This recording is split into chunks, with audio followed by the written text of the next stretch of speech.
Okay, we're recording, we're started. Unfortunately, Sarah's not going to be able to join us today. She has some horrible illness, she said. She came home really sick. And so she's homesick today and not going to join us. Here's and she is going to watch the replay. So Sarah, here's what I want to say to you. You better not be on Facebook today or any other internet interaction, because you could join us from your home, from your bedroom, from your bed. I'm teasing. You will watch this and it will be all good, and I hope that you will get something out of it. I'm really sorry that she's not here because I really want to comment to her face, and Sarah, you'll see this, you'll get it, about her wonderful lab report, homework report, but we will be getting to that. First thing is, are there any questions? Any comments, any thoughts about what you practiced, where we're at so far? I do, actually. Okay. I have a question. Okay, so for my client, when I practiced the, what did I practice? The outcome specification intervention. Okay, I have some notes. Okay. So what my client wanted to do is she wanted to drink more water. She's not having enough water. She wants to drink more water. Okay. I thought everything went well until the very end. One of the things that she thought would motivate her to drink more water is to buy a cute water bottle, right? Right. Okay. So I took everything from her own suggestions and wrote them down on my notes. And then at the very end, I was kind of searching, like, okay, how are we going to get her to do this? So I suggested, this was my suggested, if the first thing that she would do is to go get her bottled water, to go and buy her water bottle. Because we were both kind of searching, okay, so how are we going to go about this?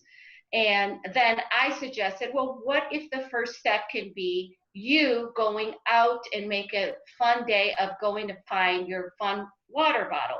Mm-hmm. So that was a suggestion that I came up. Is that something that you would do? Or you wouldn't suggest anything of what to do first or second or third? The first thing I want to say to you is I wasn't with your client. You were with her, and so your intuition probably took you down the right path, okay? Second thing I want to say from that is, no, I wouldn't give her that suggestion. I would press her to come up with that suggestion. So if she says it would be cool for me to get a new water bottle, I think that would really help. I would stop right there in that line of questioning and say, perfect. Oh my God, that's brilliant. Specifically, when are you going to do that? Okay. And then she might say, oh, well, I don't have time till next Thursday. Well, then I know I better not give that suggestion that the first thing you do is go out and get the water bottle. See what I'm saying? So I would wait and have her come up. Oh, that's a brilliant idea. When specifically will you do that? Okay. Okay. And then she'll say, I could do that tomorrow. I know exactly where I'm going to go. And then that becomes part of your suggestion. You probably, Yoli, and the reason I told you the first thing is I wasn't there, you probably did absolutely nothing wrong. You probably did exactly the right thing, and it'll work out just fine, right? But then you ask me what I would do, and I'm just telling you that what I would do is not come up with anything to suggest to her unless it came out of her mouth. Okay, okay, good. It came out of her mouth that she's going to buy a water bottle, so you went down the right path. Mm-hmm. Right? Yeah. But I want to know specifically when that's possible for her. Okay. That's like a great idea, but I don't know if she can't go shopping for 2 weeks. Right? And so rather than give her a suggestion that's 2 weeks down the road, I'm going to find out if indeed, while we're talking, if indeed that's something that she can do. And if it is, then yes, that becomes part of the suggestion. Okay. Does that make sense? Yes, it does. Okay. While Paul, I will get to you in just a second, I promise. While you're there, Yoli, let me just make some comments about your lab report, which I absolutely loved. First of all, I want to share with Paula that Yoli, if you don't mind, Yoli did an outcome specification exercise with her daughter. And in her report, she says, I told her to pretend that I was a professional and not her mother. Although it was challenging for both of us, it turned out to be fun and successful. Well, I think that's brilliant. Pretend what we're doing. I think that's brilliant. And it worked out great, right? Right. Yeah, it did. And the second thing I want to point out with that is typically it's harder for us to do friends and relatives just because they don't buy into our power, or Mhm. they're afraid that we're going to put in some suggestion that they don't want. Like my daughter wouldn't want me to hypnotize her because when she was young and at home, I might have told her to make her bed every day, right? She Mhm. didn't know what I might sneak in on her. Um, so that's the only problem with friends and relatives, right? The other part of that is you made it fun for her and it worked well. Do that with all of your clients. Make this a fun exploration. You're curious about how they're running their programs and how they're Okay. going to get to a solution. So I thought that was brilliant. The other thing is the movie theater technique. I practiced this with a subject that I didn't know very well, which made me feel that I needed to act as if I'm really ready to help my subject. Even if you know them well, you need to act like that. Remember, hypnotizing somebody requires first you be hypnotic. So they will want to follow you. And so you set the stage perfectly. Let me just go ahead and get into the trance that I know what I'm doing. Right?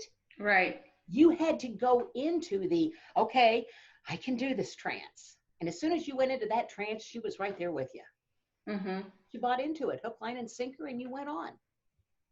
So Yes. that was a great lesson to learn. Yes, we always have to be hypnotic. Okay. Make sense? Yeah. Great job. Thank you. Any other questions while we're there? Paula, you had a question. I keep having the question, what resources do you already have? Seems to consistently come up against that and don't, I mean, they struggle with that question. Well, yes, they do, because that is a solution state. Uh-huh. That's where we're helping them get to the solution state. So as you ask, what resources do you have? You can ask that in any way you want. What do you already know, or what do you already do, or what already helps you do something similar? So you can ask it in a variety of ways. But what we're looking for is what they already know, what they already have. What resources do you already have? I don't know. I don't have any. I know you think you don't, but if they're asking for confidence, tell me about a time in your life when you were confident. Okay, that helps.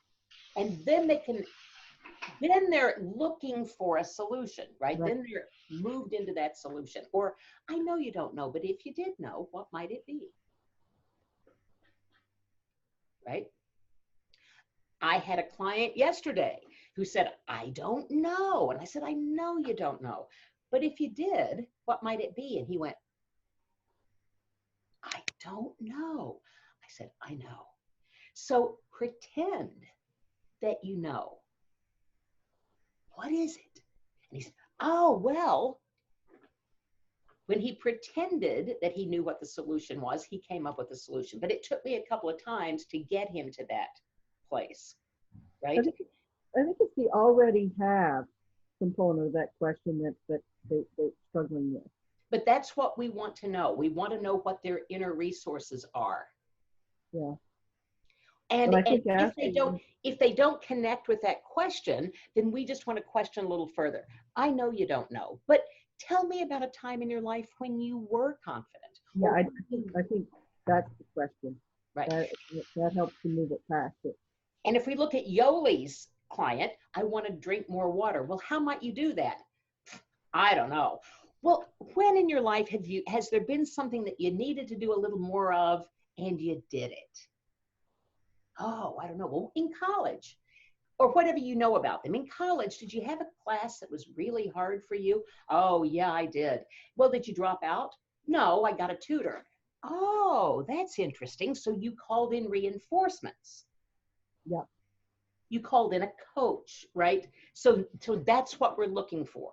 That's what we want an answer to, is how they have created success in their life before. Okay. Okay. Mm. Any other questions? No. Well, then I want to go down the Paula rabbit hole with her client, because it was great. It was great. Your lab report was extensive. I don't want to book from everybody every week, but I'm kidding. But Paula gave us so much to work with that I want to share all of this information. And Paula, in my reply to you, I said I want to get really nitpicky, because you are so far ahead of the game on this that now it's time to really get into the nuances, okay, of what makes hypnosis different from what you have always done, right? So let's get picky for a second. And let me find yours. Everybody had good reports this week, by the way. The first one, we're gonna start with DM, a client.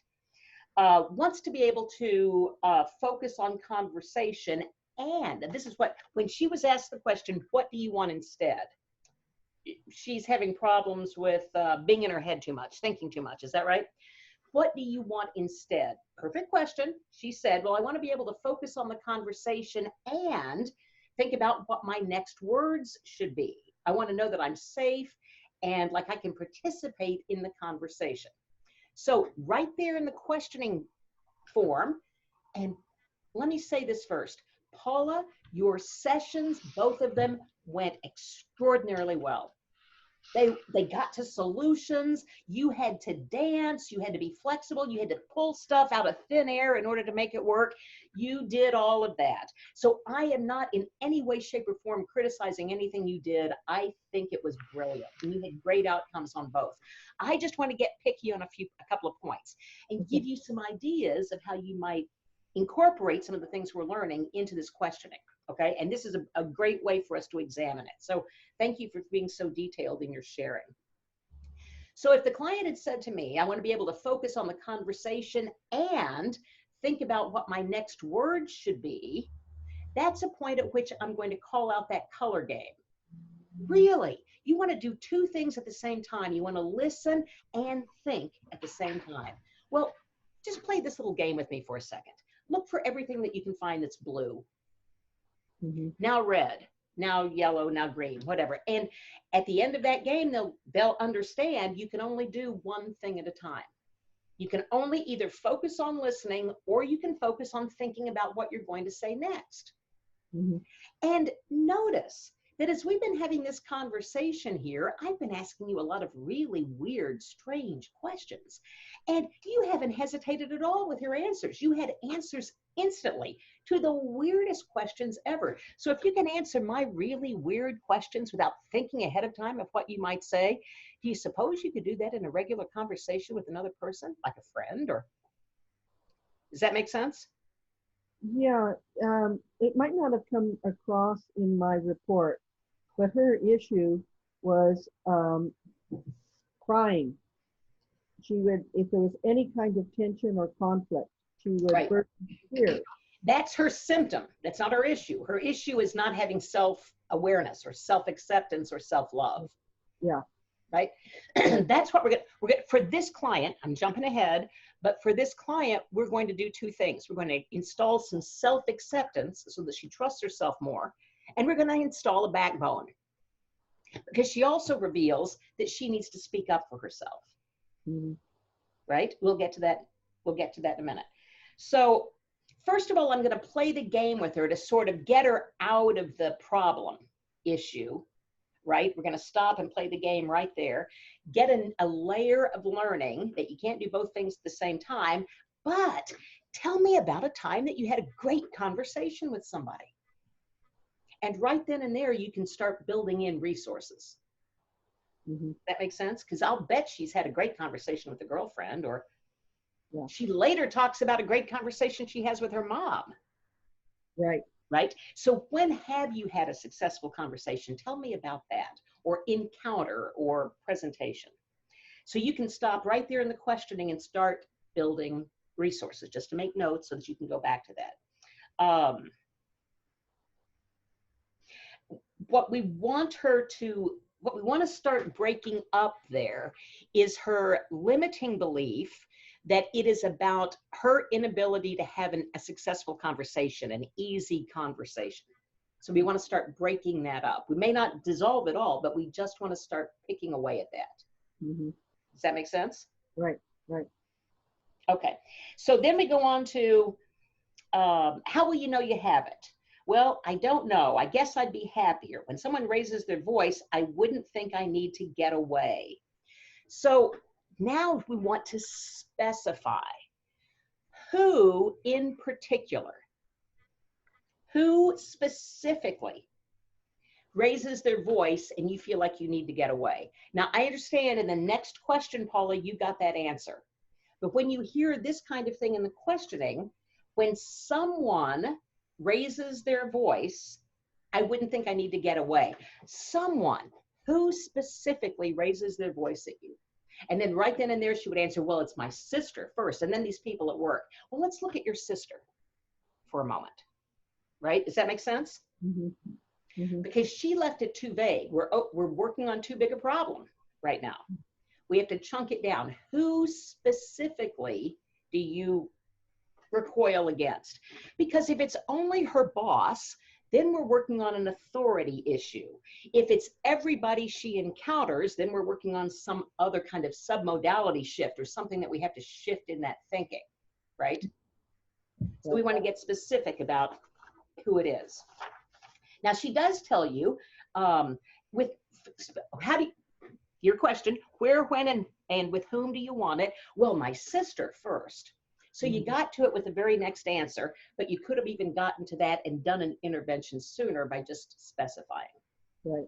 Okay, and then work. So so then we've got the things that we can work on. Your sister and the people at work. We haven't done this in this class yet, but we could do submodality shifts. We could do all sorts of other things to help with the sister raising her voice, because we don't want to cut into too much all at one time. We're not going to fix everything in one appointment. I mean, we might, but in this case, she's got a laundry list of things that she wants to have fixed, right? The next thing, what stops you from having this already? What stops you from already whatever you did in that previous intervention? So if in the previous intervention, when you specified who it was, let's pretend for a moment that she says, it's my sister, and every time she screams at me, it just makes me crazy. Well, tell me about your sister's voice. If your sister was a cartoon character, who would that be? Or what is that sound? Now we're dissociating from the issue with the sister and making it something else, right? What cartoon character would that be? Oh, well, she would be the Tasmanian devil. It's just crazy. And as you notice your sister being the Tasmanian devil, what does that do to that screaming voice? Well, it makes her look ridiculous. That's right. So every time she walks in and starts to raise her voice, how about if she becomes the Tasmanian devil, and it's so much easier for you to process? So we've done a little bit of an intervention there. Yeah. Moving something along. And then we can refer back to that. Then we can refer back. Do you need to do something, Paul? No, I just asking my husband for water. Oh, okay. Well, then we can refer back to that and use that and capitalize on that. And then we've got in just doing that little bit of sidebar intervention, we've got stuff that we can use in the formal process. Mm-hmm. Okay. So then she talks about what stops you from having this already. She says, my head just shuts down. I say, here we go again. Everything is falling apart. Oh my God, when your client says, here we go again, we know that's our biggest clue that we're going to go back and do some regression to neutralize it at that point. Because now she's let us know this has happened over and over and over in my life. Bing, bing, bing, bing, bing. We don't have to find the first time, but we have to find specific times. I'm not going to jump ahead to age regression. We're going to do that in a couple of weeks. But we want to, and it will make sense, I promise you at that point. But we want to find those specific places where we can affect a change, where we can chip away at that limiting belief. pull away a layer of the onion. Okay? So that's just, I'm not saying that you'd stop and do regression right there, although you could, but I just want you to notice that when they say, here we go again, or something like that, oh my God, it's happening all over again, we know that there are other places that we want to go through and neutralize. Right. Okay, so I want to share with Sarah and with Yoli that Paula, all of these things could have been done in the order I'm stipulating, and they were not. It does not mean that Paula wasn't successful, because she did get down to, what resources do you already have? And the client said, I don't know. And Paula says, and this is where we hit a block. I rephrased the question. What could help you? I really don't know. That is indicating to you that she hasn't yet shifted to a solution mindset. That's all. That's all, is we haven't had to shift yet to a solution mindset. So Paula creatively pulled something out and said, well, if a friend came to you with this problem, what would you tell them? Brilliant dissociation, pulled her right out of, I don't know, I don't know, I don't know. Well, if a friend came to you and said that, would you say, I don't know? Well, as it turns out, she would, but sort of. But, wow, this kudos to you, Paula. This sounds like a toughie. I'm saying kudos. So so you dissociated her from that, and I don't care how you get them into the solution mindset. So you came up with a brilliant way of doing so.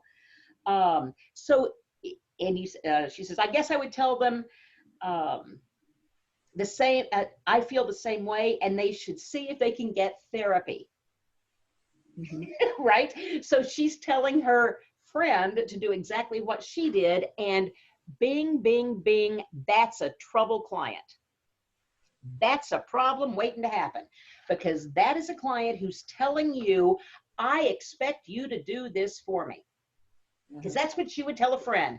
Go find somebody who can do it for you. And right then and there, I'm going to say, nobody can do it for you. Here, you guys do this with me. Close your eyes for a moment and relax your eyelids so much that they just won't work.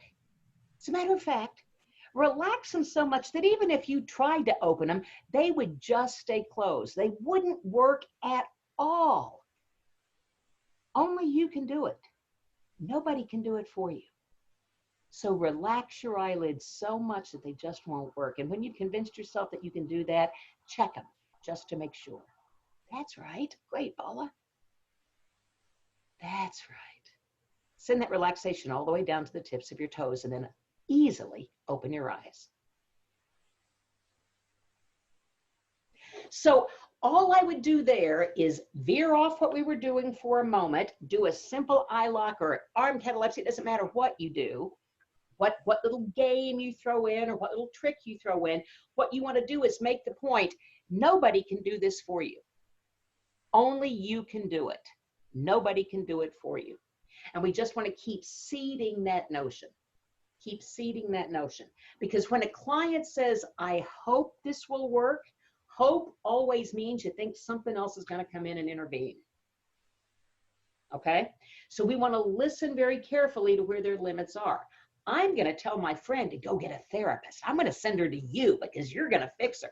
No, I'm not. I'm going to help you do the intervention because I'm empowering you to not need therapy. Does that make sense? I'm not going to take the client down at that point and say, boy, that would be stupid advice. We're not going to break rapport in that way, right? Paula pulls it out. But I just wanted to make that note that when a client says something like that, I hope it works, I'm going to ask for a therapist or something like that, they're looking for somebody else to do it for them. Now, going back to the example I used earlier where they said, how did you produce success in a class that was hard for you in college? I got a tutor. Excellent. And you're doing that now. I am your coach, and I am going to teach you now how to do it on your own, to empower you to solve your own problems. Right. Okay? So you can still say yes, and yes, a therapist, and from this point forward, we're going to do it this new way. Right. Okay. And then, Yoli, did you watch the Melissa Tears video that I assigned for the homework? Yes. Did you Yeah. love it? I loved it. I loved it. So did Paula, because she's already using it. I'm doing the ball too. Like, Okay, so then Paula says, so the clients, she nodded and then added, I guess my therapist is a resource. Is that what you mean? But I still can't shake these thoughts. So she's still thinking that somebody else is going to step in and do it for her. So Paula then said, remembering that when something doesn't work, do something different. Yeah. I shifted. Let's do a little exercise. Oh my God, without any instruction, Paula went into a hypnosis trick. She went into a sidebar intervention. Brilliant. And then she said, let's do a little exercise. And then I taught her peripheral vision, softening your eyes and taking in everything else. And she loved it, right? Yes, she did. And she is now empowered with a whole new technique that she can use on her own, some self-hypnosis that you covertly snuck in to her mind, into her wheelhouse, into her resources, Mm-hmm. right? wow, it's awesome. I don't know if I would have ever thought of that. I don't know that I would have thought of that one at that point either, Yoli. It doesn't matter. Paula thought of it and it worked well with her client. So Yeah. my point here is the more tricks you have at your fingertips, the easier it is to do an intervention with a client. Does that make sense? Because when something isn't working, do something else. Anything else. Don't keep doing what doesn't work. Have them stand up and stand on their head. Anything is better than keep going down that same well-worn path that's not working. Okay? So that was brilliance in action, Paula, I got to tell you. What do you, oh, and then she also says, the client throws in, oh, and I like tapping.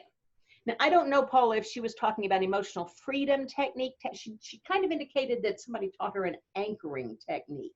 It looked like an anchoring technique, but I think it was a mindfulness. Yeah. The reason I said, because I'm going to send you a video for Faster EFT. You went to the EFT session, did you not, Yoli? At the Yes, conference? with Funda. The Funda, and she taught a bunch of different tapping techniques, right? Yes. Did she teach Faster EFT? No, not that I remember. She did little bit of tapping. She did a whole different modality that includes oh gosh, I wish I could find it in my notes. As you talk more, I'll find it, but it's something 7. Something No, it's the Telsey method is what she that's told me. it, the Telsey method. That's it. That's it. And she's going down different elements. Paula, do you have your recordings? Did you get your recordings this week, by the way? No, I have not. Yoli, did you get your recordings? What, you mean from last week? No, from Yeah. from the conference. No.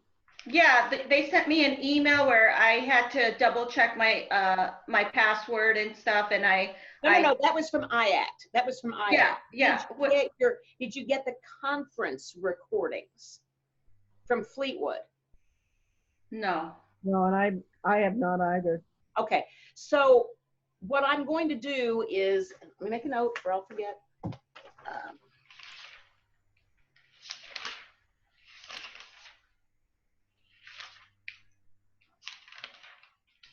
Paula, that sounds great, what you were doing. I am going to, I'm going to send you just forward my email to you with the downloads of the recordings. I may have gotten a bigger download because I'm on the board. I don't know. I'm going to send it to you because I want you to have access to it already. And then I'm going to follow up and check and make sure where your recordings are. But tapping is one of the things that will be covered there, and I'm going to send you, probably not this week, but before we're through with this class, a link to fastereft.com.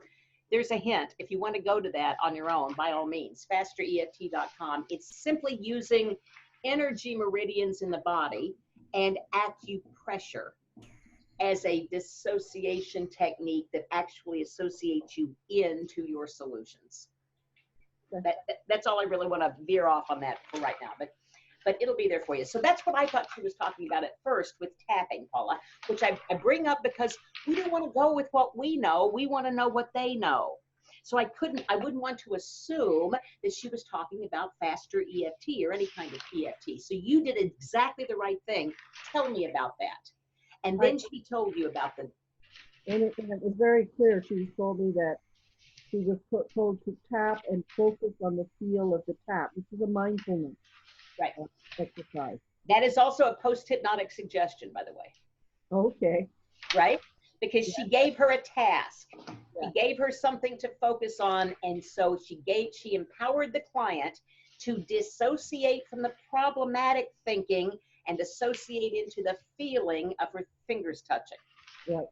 And she said, you said, what are you thinking when it helps? And she said, I'm thinking about the tapping. You asked, does that help? And she said, sometimes. What are you thinking about when it helps? I'm thinking about the tapping. And what are you thinking about when it doesn't help? I'm not, I'm just scared. So we need a little, it's a great intervention, but it's not working for her every single time. Right. But it gives us clues. It gives us clues to the distraction does work for her when she remembers to distract. So Paula went further and said, would you like to practice it? So they future paced it. They practiced doing it. That's future pacing. Excellent, right? She practiced. It felt really, really good.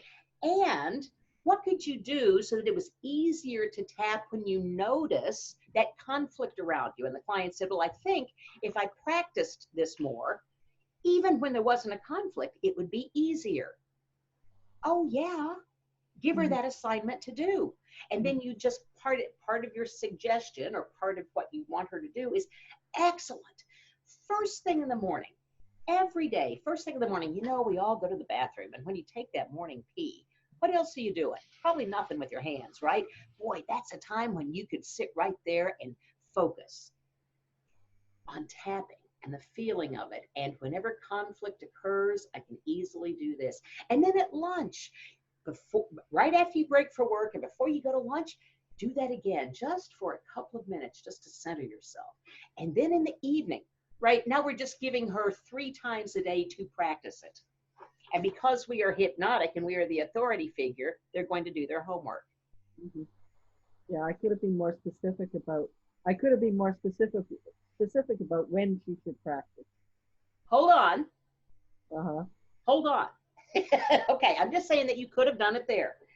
And then you go into,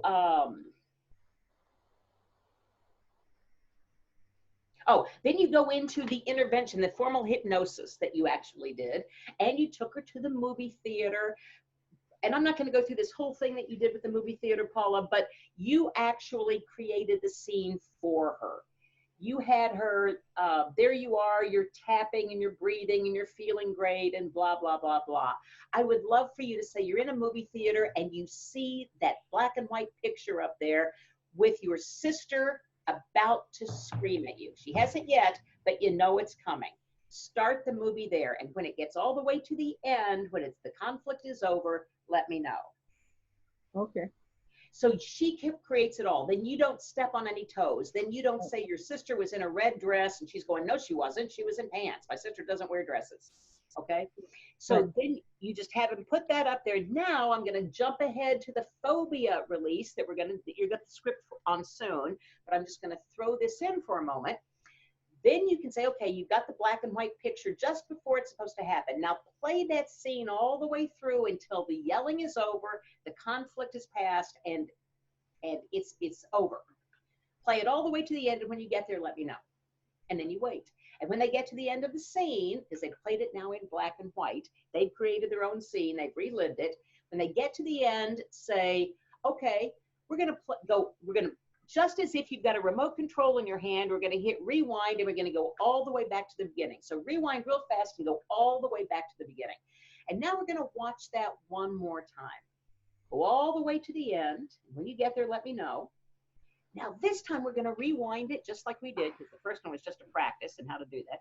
Now we're going to rewind it, but we're going to rewind it, and you can rewind it fast, you can rewind it slow, you can rewind it in thirds, you can rewind it. My favorite is now we're going to add circus music to it, or some silly music. So as you rewind it and you watch it going in reverse, add some silly music to it, sort of like or whatever music you want to put to it. Just do that, and when you get to the beginning, let me know. Now let's play it forward again, and this time put that music to it. And as you watch it, notice how it changes by putting that silly music under it. And typically your client is going to report, well, it just looks ridiculous now. Mhm. Right? And so they are already in the process in their head of making changes to it, of changing the intensity, changing the charge that kind of episode has for them. Then eventually you have them play it back in color.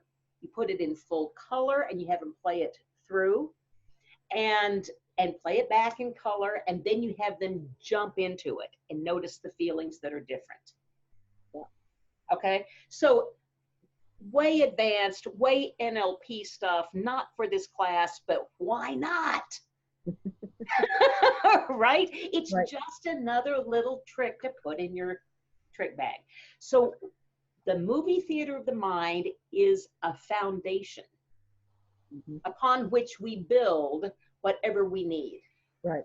So that technique is just a foundation that you can now add all sorts of other layers as you learn them into that technique. And you can pull it out for a variety of things.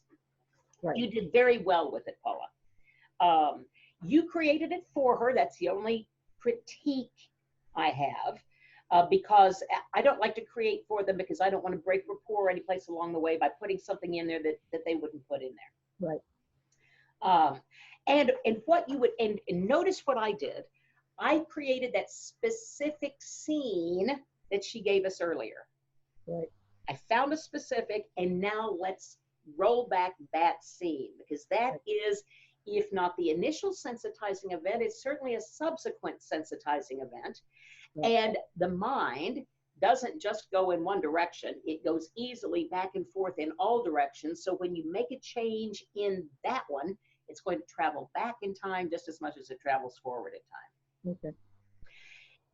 If a subsequent sensitizing event doesn't clear an issue, most often it does, but if it doesn't, remember, it's just feedback, it's not failure. If it doesn't clear the issue, that's a perfect piece of feedback that we have to do a little bit more to find the nuance that occurred in another event that we have to neutralize. Okay? It's just feedback. Okay. So the only thing I would ask you to do is let her do it on her own rather than do the scene for her. So now you're going to count up to 10 and bring her out. I then told her that the more she practiced the tapping, the easier it would be to use it when she needed it. Bing, bing, bing, bing, bing, post-hypnotic suggestion. You gave her the task right there. Yeah. And she did that, Yoli and Sarah, after the client emerged. Client opened her eyes and she looked at her and said, yeah, that was great, wasn't it? And now the more you practice that tapping, the more success you will have. Because just because your client's eyes are open doesn't mean they're out of trance. Remember, we're always in a state of trance, right? So just because their eyes are open doesn't mean the suggestions stop. You continue to give suggestions. I reminded her that we would meet again next week to review the results, blah, blah, blah. Between now and then, stroke of brilliance, how often would you like to practice this tapping each day? Notice the words. How often would you like to practice this each day? So Paula has already presupposed that it's going to be good for you to do it every day. How many times would you like to do it every day? And the client says, 5 times. Excellent. I would then ask, when? When are you going to fit that into your schedule? I'm going to do it first thing in the morning. I'm going to do it here. Brilliant. That is excellent. And now you have affected your change. So it was great, Paula. I only brought in nuances. I hope you see that. Yeah. in your second, I've got so many notes. We could do this for 2 hours. We might schedule another session where we can just go over this if we want to. But the only thing I want to say about your second client was she was talking about depression and anxiety. And I don't know what the laws are in Kansas City or Kansas, but I know that in Illinois, Yoli, if somebody says they want to work with us on depression or anxiety, we say we are lay hypnotists. We don't work with depression and anxiety. We work with sadness and stress. I can help you be happier and less stressed. Would that be a benefit to you? Actually, those words, I don't know what the laws are here, but those words will keep you out of trouble wherever you are. And it's Yeah. thing. Yes. I don't know, because you are a PhD and you are in a different category. I don't know if you're licensed in Kansas or not, but you're in a different category. So you may have different rules that you have to go by. I know in Illinois what our rules are, and what we are constantly doing is keeping the psychology community off our back. Mm-hmm. Right? Because they don't want to do this full time, but they don't want us to have the right to do it either. They would like to keep it in their purview, okay? So the way that we manage that, because we are not licensed, somebody who is licensed as a different group, but since we are not licensed, the way we manage it is we don't treat and we don't work with diagnosed illnesses without a doctor's referral. And Anxiety and depression are DSM-4 diagnoses. And my experience is sometimes people look at these diagnoses like cancer or diabetes, like I don't know. I prefer to stay away from those names anyways. yes. So just to go with sadness or stress. That just makes more sense. I didn't keep that in mind. Yeah, it is within our scope of practice to work with sadness, to work with stress. That is well within our scope of practice. Yeah. But a doctor, a lawyer, the litigious society could say you're practicing medicine without a license if you're working on anxiety. Okay, just because it's in the DSM, because it's a diagnosed medical condition. So just change the words. Yeah. Just change the words. All right, we have to move on.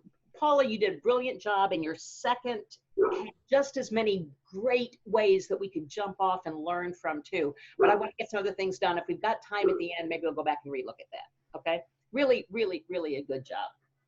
Okay.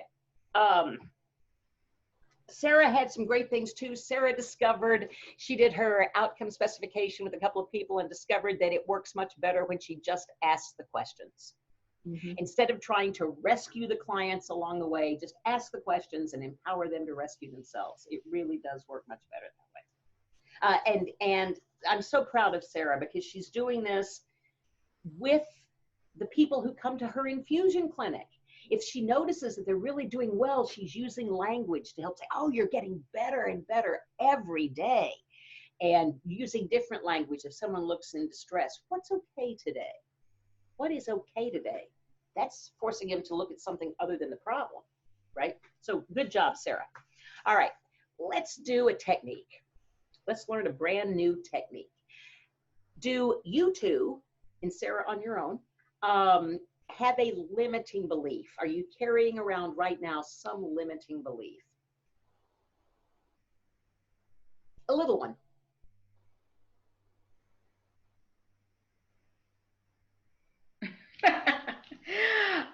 Honestly, I've been working with beliefs for like 8 years, so I let me throw one on you, Yoli. A limiting belief might be, I'm not good enough yet to do this. Okay, there you go. Perfect. Perfect. I didn't just make that one up out of thin air, by the way. I got that out of your homework assignment. I participated. You did. But Paula, do you have something? I don't need to know it. I don't need to know it. Do you have a limiting belief? Yeah. Okay. Yeah. And Yoli, is there a thought or a belief that would be better for you? Instead of that one? Yeah. Oh, I'm ready. I'm Okay. ready. I'm ready Okay. today to do this. Just hold on to those two things, your limiting belief and your better feeling thought. Paula, do you have a better feeling thought? You don't have to share it, but do you have a better feeling thought or better feeling attitude?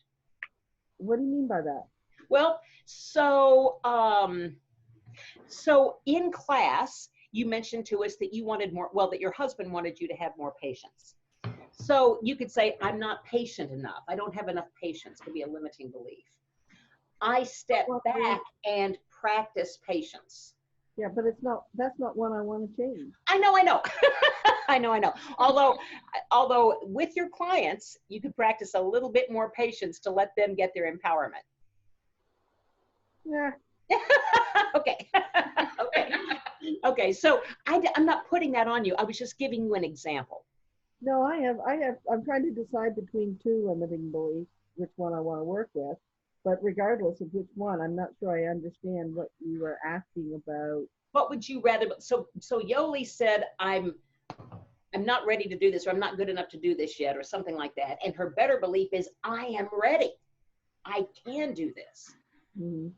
So it might be just the opposite of what you're thinking. You don't have to think too hard about it. We're not going to spend too long on this. You're not going to be interacting with me, so you can change your thoughts as we go. All right. You ready to try it? Okay. Okay. All right. So go ahead and close your eyes. And be as comfortable as you can. And imagine for a moment that right there in front of you, there is a big whiteboard, a great big whiteboard. And write your negative belief or your negative thought right up there on that board. Just write it on the board. Go ahead and write it up there. And you can look at it and you can see it up there. And then notice there's an eraser, and pick up that eraser and completely clean that board. I mean, clean that board until it's back to pristine and sparkling like it was before you ever wrote that up there. Now, write that better feeling thought up on that board.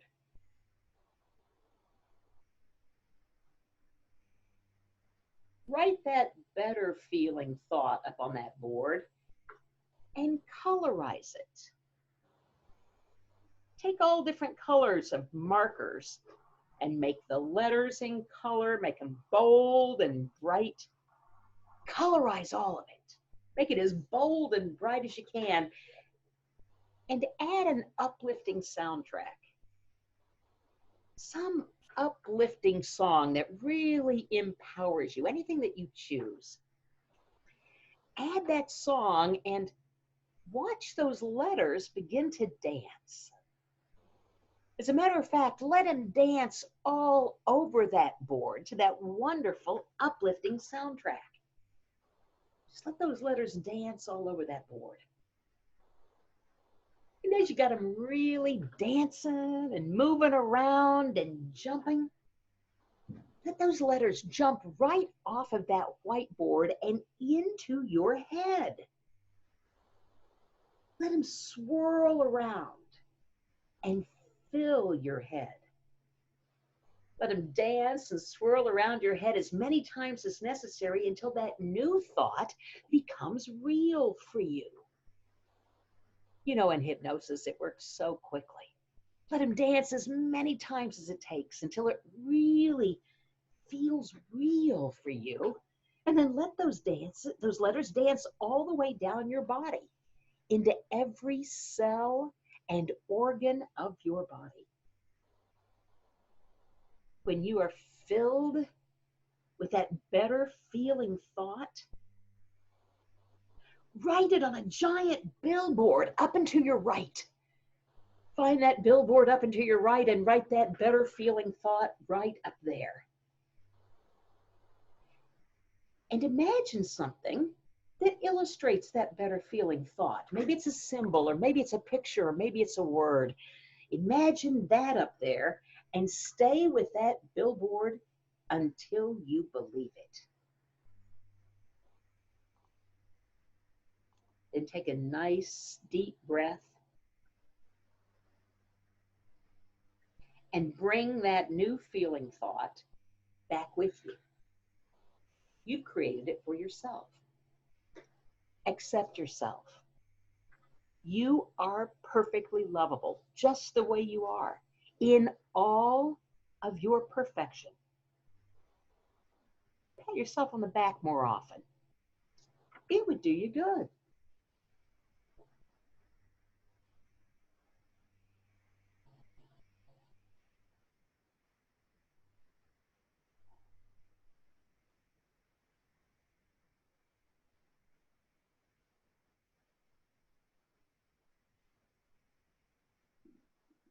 Good.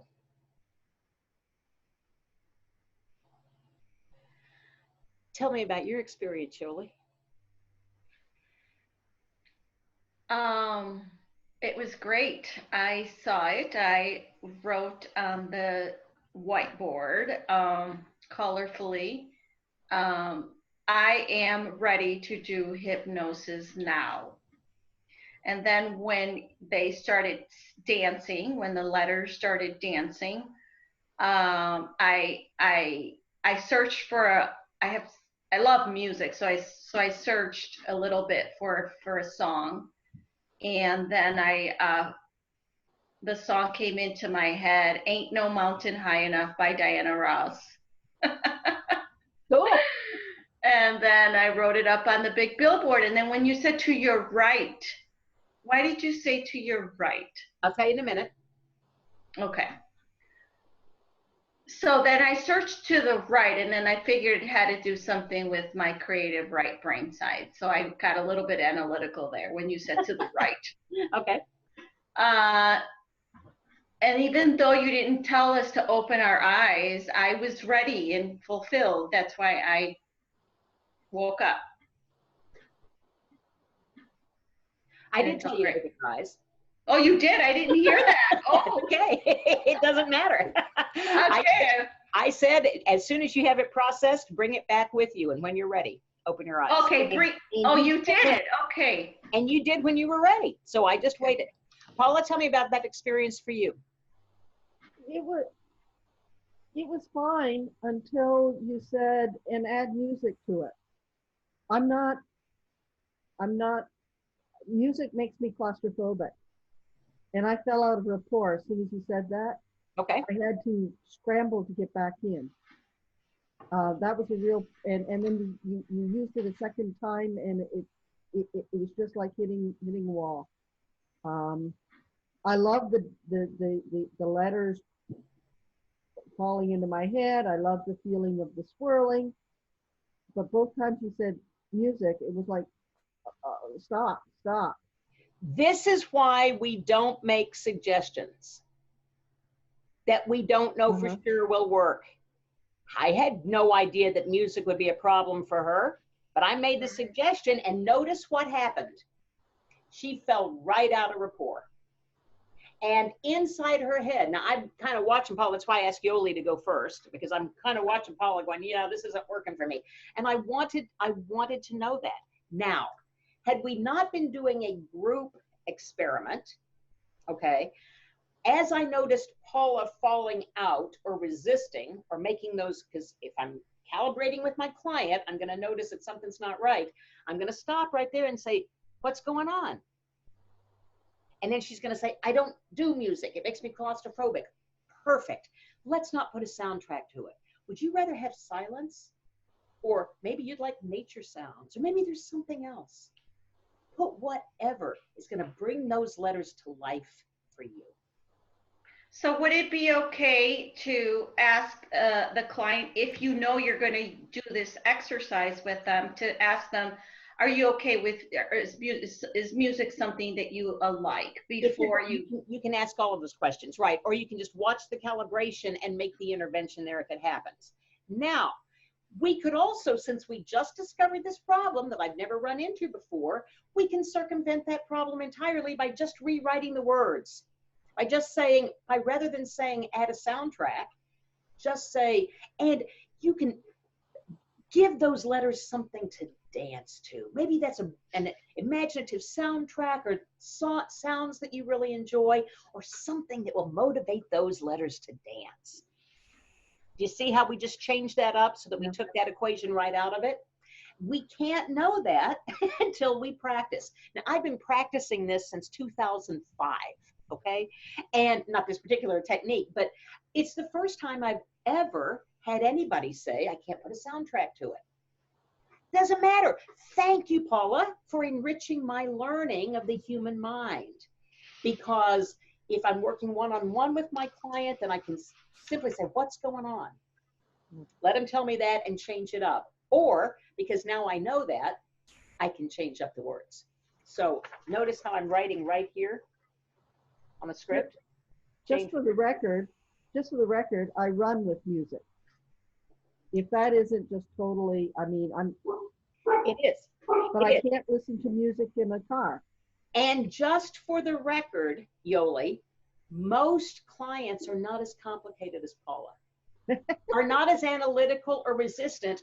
I'm not complaining about you. Paula is one of my favorite kinds of clients. I appreciate that. I feel like I'm getting extra training. Yes, in my first training, because I'm learning stuff that many other people wouldn't learn right away. Right. and most people who come to your office are so into it, they'll do anything you tell them to do. Mm-hmm. But you're going to get clients who really want to use hypnosis, but they're resistant or they're analytical. We have to be flexible and find ways to play with it. And I'm telling you, Paula, you and people like you are my favorite kind of client, because it actually gives me something exciting and new to do, right? It's not just the same old thing. And I feel like I have the best job in the world, because every single human being who walks into my office takes me on a brand new adventure. They take me on a brand new adventure of how they process information, how they manage the world, and it's just so interesting to me. So yes, all of the techniques I'm teaching you, they're all valuable, but recognize that there isn't a single technique on the planet that's going to work on everybody. So now we know to simply change those words. Now we also know to always calibrate with our client. And if we're doing something like this on a one-on-one, we can do that kind of calibration with our client. One of the reasons I included this is because, Yoli, I think you're going to be doing a lot of things in groups, are you not? Yes, that's true. With clients, and you'll be leading them in some kind of nice hypnotic process afterwards. This is a great one to do. Mm-hmm. This is a great group technique. What do you call this one? Limiting belief exercise? Just call it dancing letters. Okay. And I'm sending, okay, I did not send this or another process that we're going to do in a minute. I didn't send those to you ahead of time because I didn't want to tip you off. But you will get this in the follow-up. You will get this script in the follow-up. Okay? It's actually it's a really fun one. It is a fun one, isn't it? And it's easy. It's so easy. And it's the kind of thing that you can do an intervention right there in the questioning process. Oh, oh God, I can't drink water. I just can't drink water. Really? Well, what would be better for you? Well, if I had a cute water bottle, then it would be better. I would at least have something fun to do. So your limiting belief is you can't drink water. And your better thinking thought is, if I just make it fun, it will be easy for me to drink water. So let's put that limiting belief up on a whiteboard. You see how you veer off from what you're doing and just do the intervention right there and create that? So that's a way of working with that. But yes, I will send you that. And in the interest of time, I may or may not change the words on that script. You may have to do that on your own. But while this uploads, I might have time to go ahead and just change that file. Anyway, so that is another technique to add to your toolbox. All of these things are just tricks that you have ready to pull out and throw against something to try it and see if it works. Make sense? Mm-hmm. Now we're to the place where we want to talk about making suggestions. And everything we've talked about up to this point kind of gives us a good clue as to why we shouldn't be making any suggestions at all. Because we don't know the person. We want to be vague and keep it open and let them do their own work. But when they do give us the suggestions or the path to take, then there are ways that we can form those suggestions so that it works best for your client and enters their subconscious the easiest. Okay? And that's where we're at. So, as we've discovered already, use your own suggestions with caution, because it can just lead to broken rapport. Here are some ways to make suggestions. You can make suggestions very directly. Direct suggestions are, that's the very authoritarian hypnosis style. Close your eyes. That's a direct suggestion. As you make yourself comfortable now, begin to relax, you may discover that your eyes just want to close as well. That's more permissive language. That's more indirect language. I didn't just command you to close your eyes. A direct suggestion is really the hallmark of that authoritarian hypnosis style, where the model is somebody lording their authority over you. They're the wizard, they're the answer man, they're going to do it for you. And some people practice that style, and it works. It does work with some people, okay? I don't think that's going to work with Paula. Right? But so it doesn't work with everybody, but it does work. I'm not dissing the style. I'm just saying use what is your style the most. If you're giving direct suggestions, you're going to give suggestions kind of like, take a nice deep breath and close your eyes. That's not mean, but it's direct. I'd like you to close your eyes as we begin. Take a moment to find a comfortable position with your eyes closed. Very direct. Think about the situation that you have come here to resolve. It's not mean, it's not hateful, but it is direct. You're telling them exactly what you want them to do in the straightest path possible. Remember a time when you felt especially resourceful. That's a direct suggestion. Remember a time. Remember a time when you had a great conversation.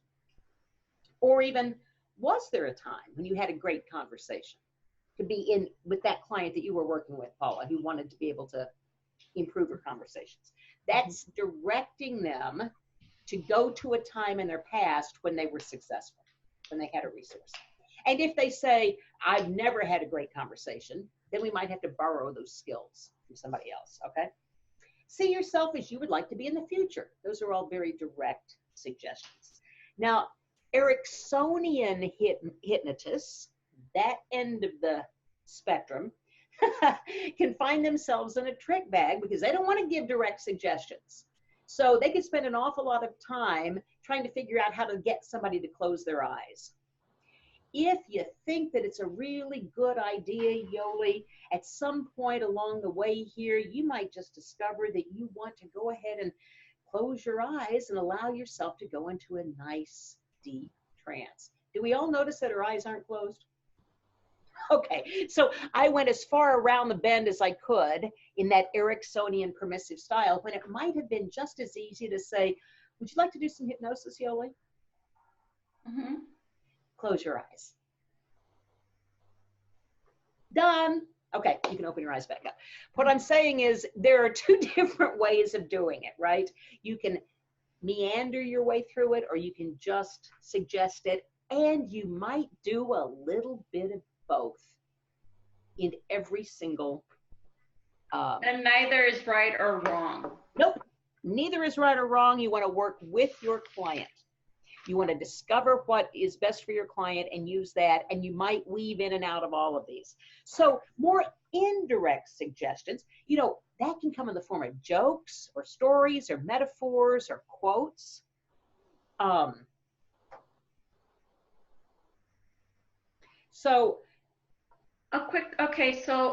somebody with them, if you feel that somebody is more like an analytical personality, I would think you're better off going with direct, a little more direct. Depends on how you position it and depends on whether they think they're being told what to do or not. Yeah, well, that's right. But let's just say someone in the middle, generalizing. You're going to weave back and forth. And somebody who is not so analytical and maybe a little bit more open-minded, would, generally speaking, they would benefit with a more Ericksonian. No?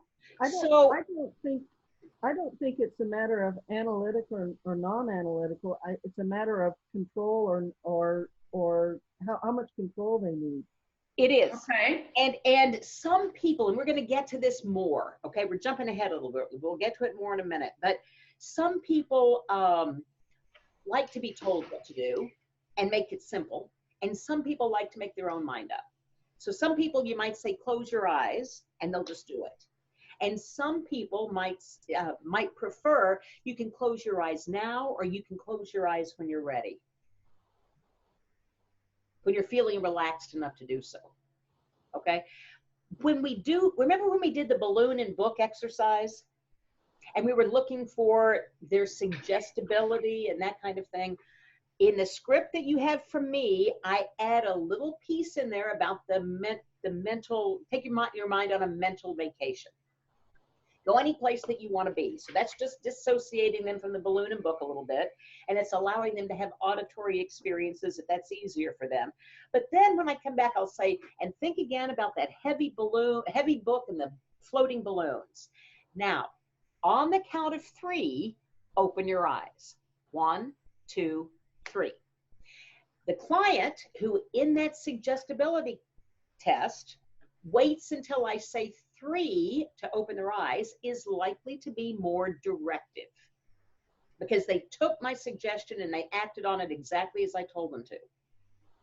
Somebody who's more of an options person or more indirect, if I say, and on the count of 3, open your eyes, they open their eyes right there. 1, 2, 3. Mm-hmm. Make sense? It's just a way to kind of check. Are they going to follow my every word, or are they going to do it their own way? And somebody who's going to do it their own way, I don't give direct suggestion to. I do a little bit. I mix it up a little bit, but mostly I give them the options to do it the way they want to do it. Okay. Okay? And giving them options happens in a variety of ways. You might see it. You might hear it. You might feel it. You might even pretend, and that's just fine. Okay? And there's no reason why you can't just throw that language into anything that you do, just in case. Because somebody who's visual, they're going to see it anyway. Right? So indirect suggestions really engage the conscious mind because you're giving them something to do, but there's a deep structure to an embedded command that requires the unconscious mind to create a meaningful association. So this is using kind of a quote or an example or a story. You might say something like, as they prepare to go into hypnosis, good subjects like to sit back in a chair with their eyes closed. Now the client gets to decide if they're a good subject or not. Didn't say they'd act on it. I'm just saying that's one way to position it. I wonder what image will appear just on the back of your eyelids. You know that moving awareness that we do? We take that spot from across the room and we bring it closer and bring it right in front of our eyes and then put it right behind our eyes. When the spot gets right behind their eyes, I tend to, in my style, say, and I'm not sure what's going to happen with your spot there in your home. Might change colors, might change shapes, might do nothing at all. But isn't it curious to just be aware of your spot and wonder what it might do there in your home? As you work with your spot, you can move your awareness elsewhere as well. And then we start moving the body around, okay? So I wonder what image might appear back there behind your eyelids. Move your spot. I wonder what image might appear there. That's an indirect way of saying, let something form. Let it take shape, right? Have you noticed that your eyes have a tendency to blink from time to time? Is a great way to work with an indirectly suggestible person if their eyes start to blink as you're calibrating. you're doing eye fractionation, or you're asking them to stare at an object and their eyes start to blink, you feed that back to them. Isn't it interesting that your eyes start to blink from time to time? Now you're telling them a truism, and you've got them in a yes set. You've got them in an agreement set. Well, yeah, my eyes do blink from time to time. But you didn't say your eyes will blink. Be curious about that. It's curious to consider just what pleasant memory is going to come to you when you let your eyes close comfortably. If you want to look for some pleasant thing going on. It's an indirect way of saying, go to that place where you had a great conversation. As you close your eyes, wouldn't it be interesting to discover where your mind takes you to a comfortable conversation you've had in the past? There's no right or wrong way. There's no number of words that you use in a suggestion. Does that make sense? Mm-hmm. Is that making sense? And did that answer your question about direct and indirect, Yoli?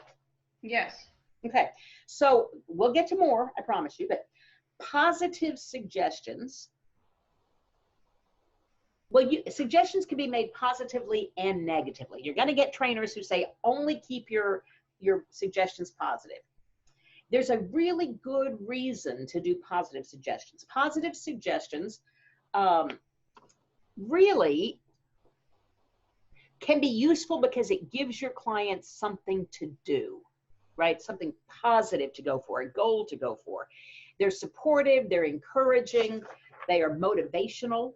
That's what the positive directions are. Something like, you can close your eyes. Sure I can. You can remember a time when you were especially resourceful.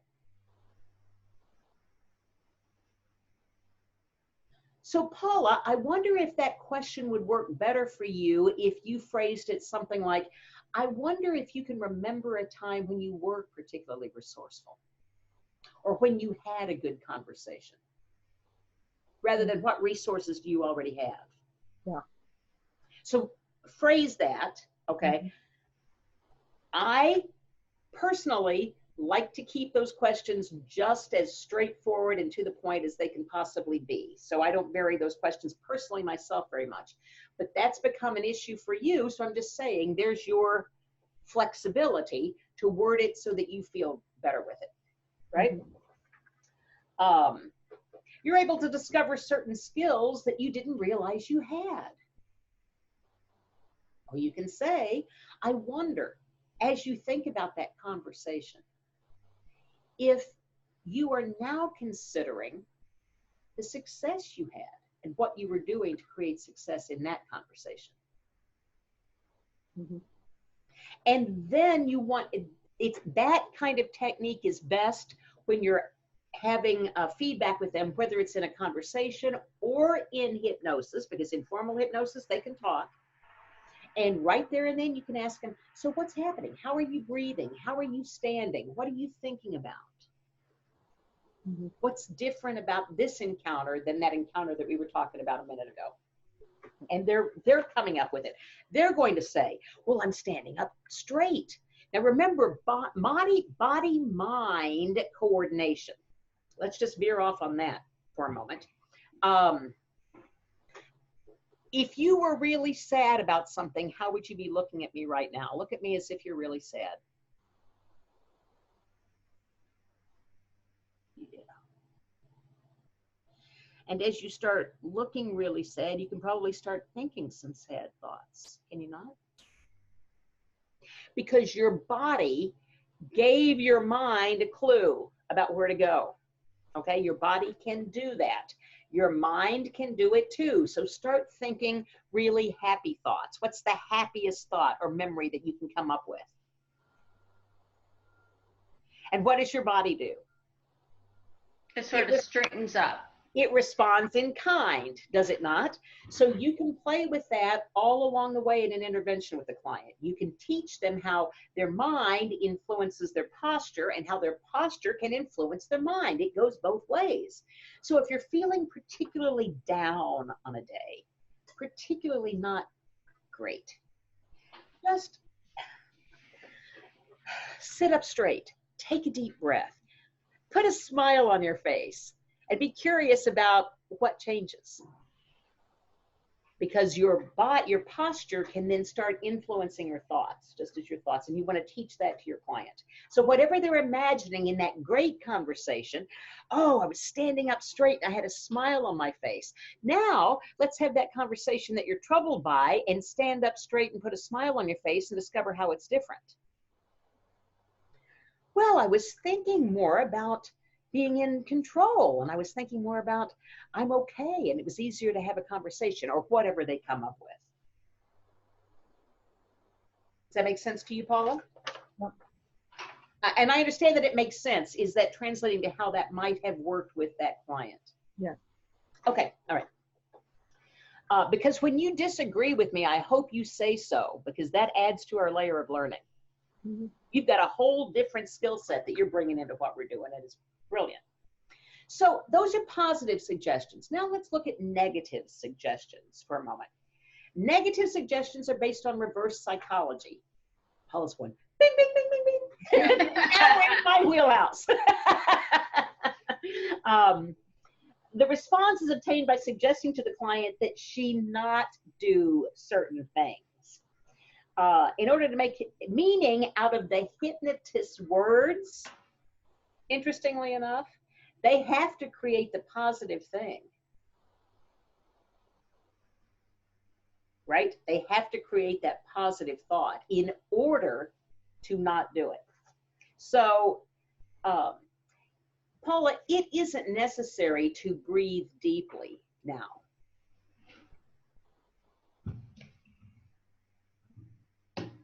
What are you doing? Breathing more deeply. And she has to, because I told her it isn't necessary. So she had to, outside of conscious awareness, pull up the idea of what breathing deeply might be, and finds herself breathing more deeply. Okay, because she had to bring that up. Yoli, try not to notice the growing relaxation in your body now. I saw the smile. What was that smile about? Yeah, right. Okay. It's like the one, it's like don't think of the pink elephant thing. That's right.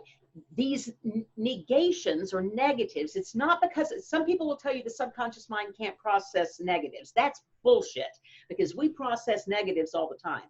It's simply a two-step process. If I say close your eyes, you can say yes or no, but you know exactly what I want you to do. If I say don't close your eyes too quickly, well, what would too quickly be? I mean, how would I know if it's too quick or not? But you're off on that thought train and you're not trying to resist me, right? So as you're doing the process, your mind is already focusing on closing your eyes. You're just worried about whether it's going to be too quick or not, or whether you're compliant or not, or whether you're going along with what they say. I'm not doing it because you say so, for heaven's sake. By the way, I add that to everything I do. Don't do this because I say so, because of some magic words you think I know. Do this because this is what you want. This is your desire, and you can do it. In the classroom, I often tell students, don't trust me, don't believe me. Yes, Yeah. at some point along the line, I'm going to send you a Bob Burns video to watch. Bob Burns is, I swear to God, you are probably not old enough, Yoli, but Paula, do you at all, and you may have been in Canada, do you remember Red Skelton? Oh, yeah. Okay, Oh, yeah. And he had kind of a hobo character. Right. Right? That was lovable and just kind of hapless, and everybody always wanted him to do well, right? Well, Bob Burns is that hobo character. He kind of dresses sloppy. His clothes are always frumpled. He has a PhD in psychology too, by the way. And he does card tricks, and he does all sorts of other things with his clients. Basically, he has them so off guard. They think, what can this hapless guy do? That when he does the swan technique, where he has them talk to their hand, they just fall into hypnosis because this crazy clown is just talking to them and playing with them and having a good time. And it works really well. Okay, even though he's not the some of the videos that I'm sending you this week to watch, you'll see some really old line, hardcore authoritarian hypnotists from our past, because we're looking at hypnosis history a little bit this week. So you'll see some real hardline folks. They get what they want because they are the authority. You've got to do it my way or you're never going to have success. And people go along with it, right? But this hapless guy who just kind of comes up and goes, you know, I don't have any idea if this is going to work or not, but let's just try it and see what happens, shall we? And people go, okay, I'll help you with this experiment. Do we care how we get them to go along with this? No. We just want them to make the change they desired to make. Now, Bob Burns is not going to get everybody to fall for that. I'm probably not going to necessarily fall for that. I want somebody who knows what they're doing. I don't want somebody who just happens into. Of course, Bob knows what he's doing. But I'm just saying that may not appeal to my sensibilities, but it's definitely going to appeal to some people's, right? And so we're all going to find the person that works best for us. So very quickly, content suggestions and process suggestions. This is really going deep into the suggestion thing, but that's what this class is all about, so that's what we're doing today. Content suggestions simply are specific details describing feelings, emotions, states, experiences, things like that. Imagine sitting by the edge of a forest stream and listening to the sound of the sparkling water as it washes over the rocks.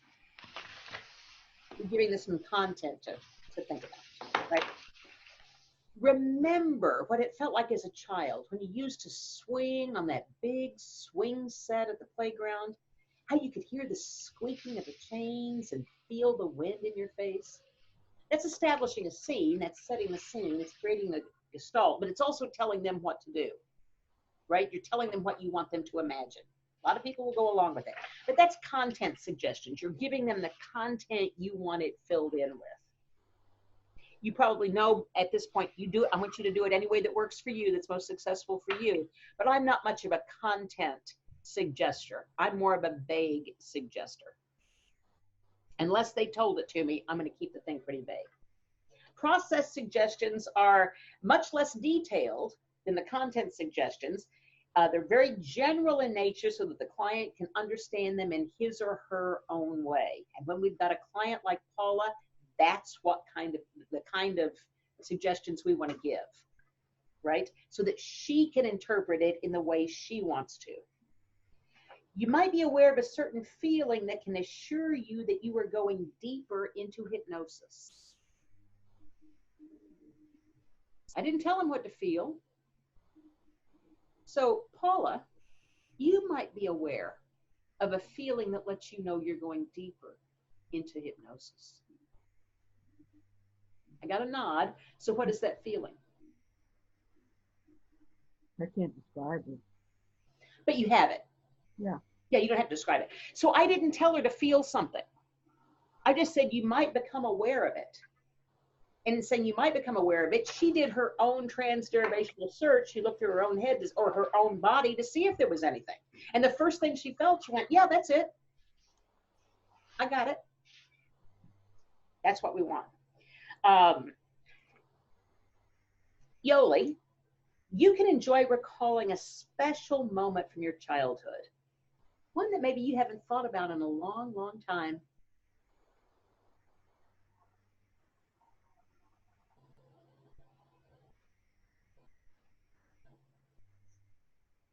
What you got?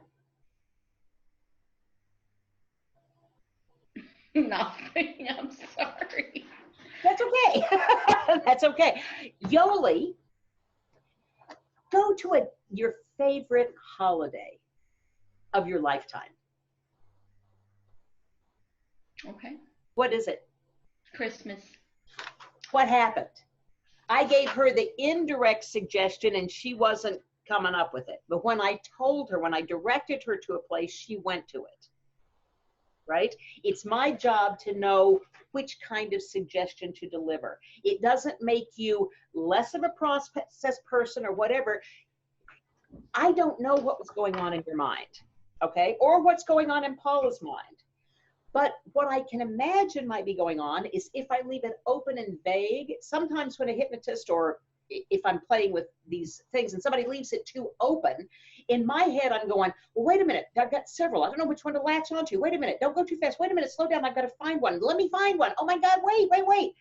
And I'm doing that sort of stuff in my head and I'm not doing the process, right? Because I want to have the right memory that we're talking about.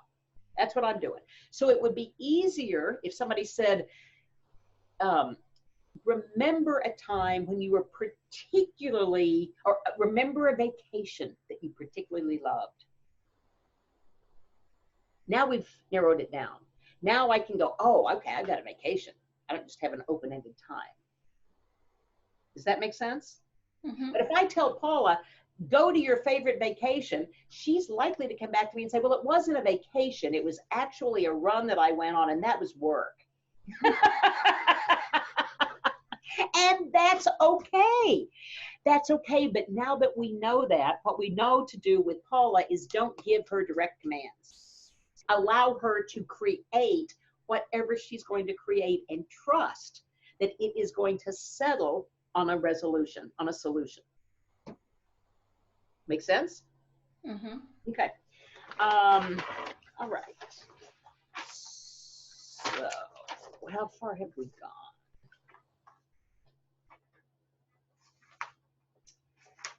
Wait a minute. I've lost a page of my notes. Give me a second.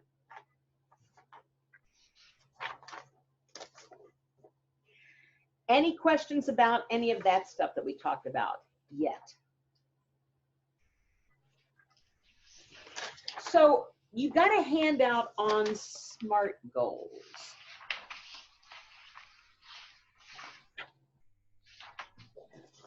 So with SMART goals, the thing that we want to keep in mind is as we're creating suggestions for our clients, what we want most is specificity. We want to be specific about what we're going for. It's so much easier when we have a specific goal in mind, a specific place in mind, a specific thing to work on. And when if a client says to you, I am always stressed out, tell me about a specific time. Oh my God, I'm always stressed out. Well, then it will be really easy, since you're always stressed out, to find one specific one to tell me about right now, won't it? Right? So you play into whatever they resist and get a specific. And then when you have a specific, you can work on that one specific thing. That one specific piece of information is going to give you invaluable information for what you're doing. It's really, really difficult for somebody who is stressed all the time to figure out how you're going to make them less stressed when they go to sleep, and less stressed when they go to the bathroom, and less stressed when they're talking to their husband, and less stressed when they're driving, and less stressed when they're brushing their teeth, because they're stressed all the time, right? So that's breaking up that limiting belief, because nobody, I don't like absolutes, but rarely will you find somebody who is stressed all the time. There's some time when they're not stressed, when their husband's driving and they're falling asleep in the other seat. Okay, there's a time I'm not stressed. Right? Okay, well, that's fine. But what we want to do is break it up so that we are finding something specific. Give me a specific example of you being stressed, because I want to know how they're running that program. How is that program running?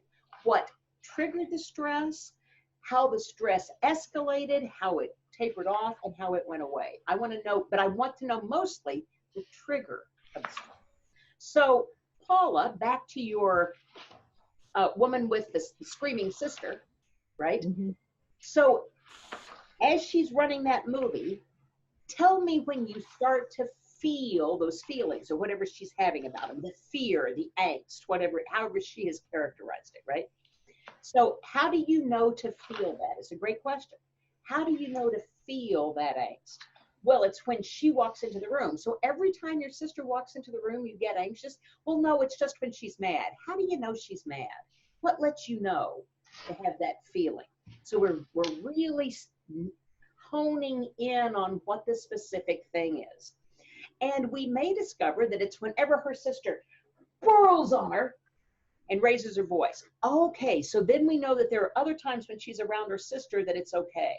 So we want to work on, okay, what is it? Do you see her turn? Do you hear the voice? How does it happen?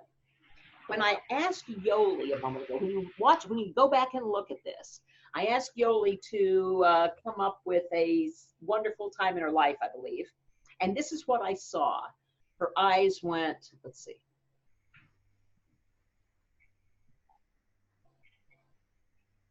So her eyes went up. She was searching the visual field.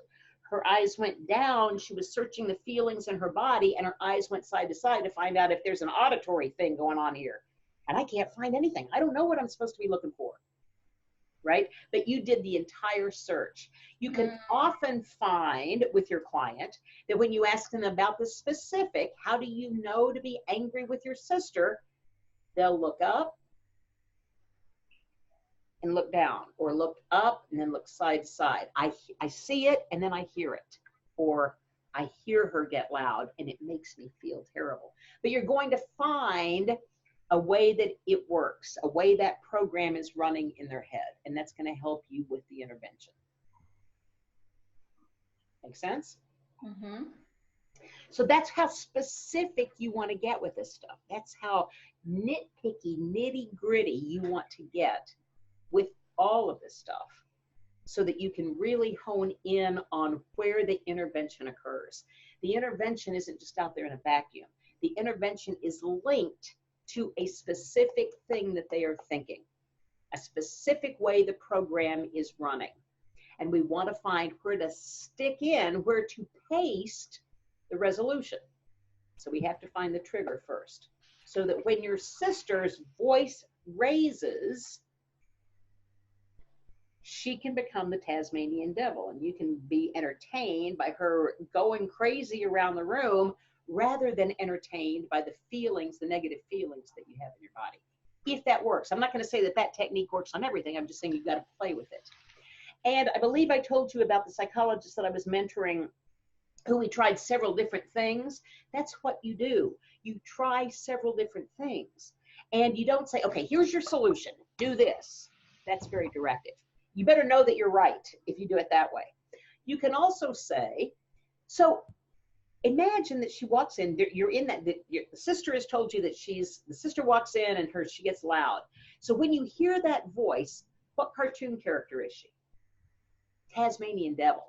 And you can imagine that she goes whirling around the room, and that goes every place. And then it starts to break down the charge.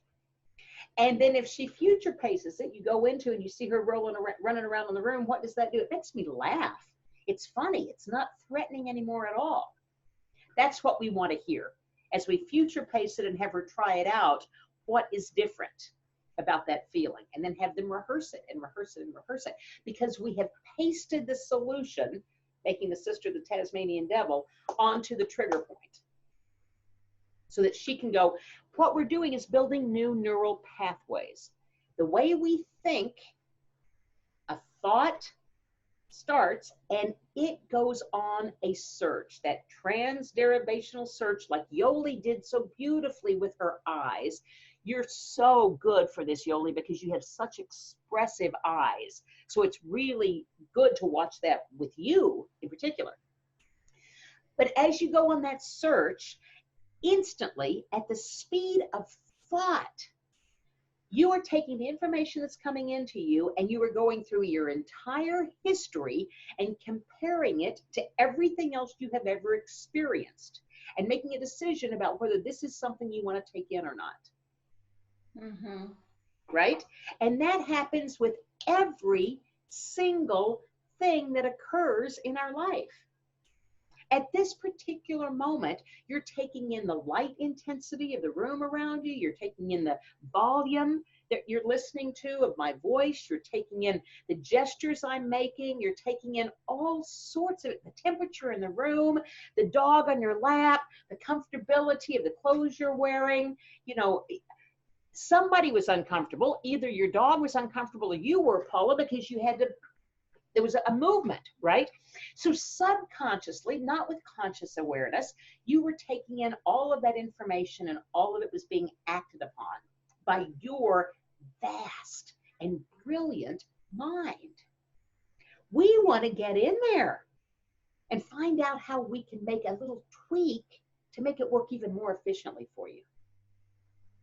Because all we know for sure when someone comes to us with an issue or a problem, the only thing we know for sure at that point is the way they're running their program right now isn't working for them. And any way that we run it differently is at least going to give them a different result. And we want to find the result that's going to work better for them. Okay? I had another client yesterday who told me that he wasn't visual. He said, just don't give me anything visual because I'm not visual. And I said, great. You don't have to be visual. Here, it's just as easy if you imagine or even pretend. Pretend that you can see it and let's just see what happens. Or wonder about what happens. Or let's just play with it. He was very visual, by the way. Extraordinarily visual. He wasn't aware of it. He's not consciously aware of it. But the things he fed back to me after the session were very visual. He came up with all sorts of things that I couldn't have come up with and characters that came into play. So, and destinations that he had in his past that he brought up. So what I'm saying is, even if a client tells you that they're not very visual, you can come up with a way for them to participate anyway. I'm not visual. That's okay. You don't have to be visual. Pretend or imagine. Because those words don't sound visual. But they are. Right? Mm-hmm. Okay. So you want to get to the specifics. That's why the outcome specification form is so important. I don't care if you follow it to the letter. You'll make it conversational. You'll do all sorts of things. Me personally, I start with that with every single client because it's just a good way to get conversation started.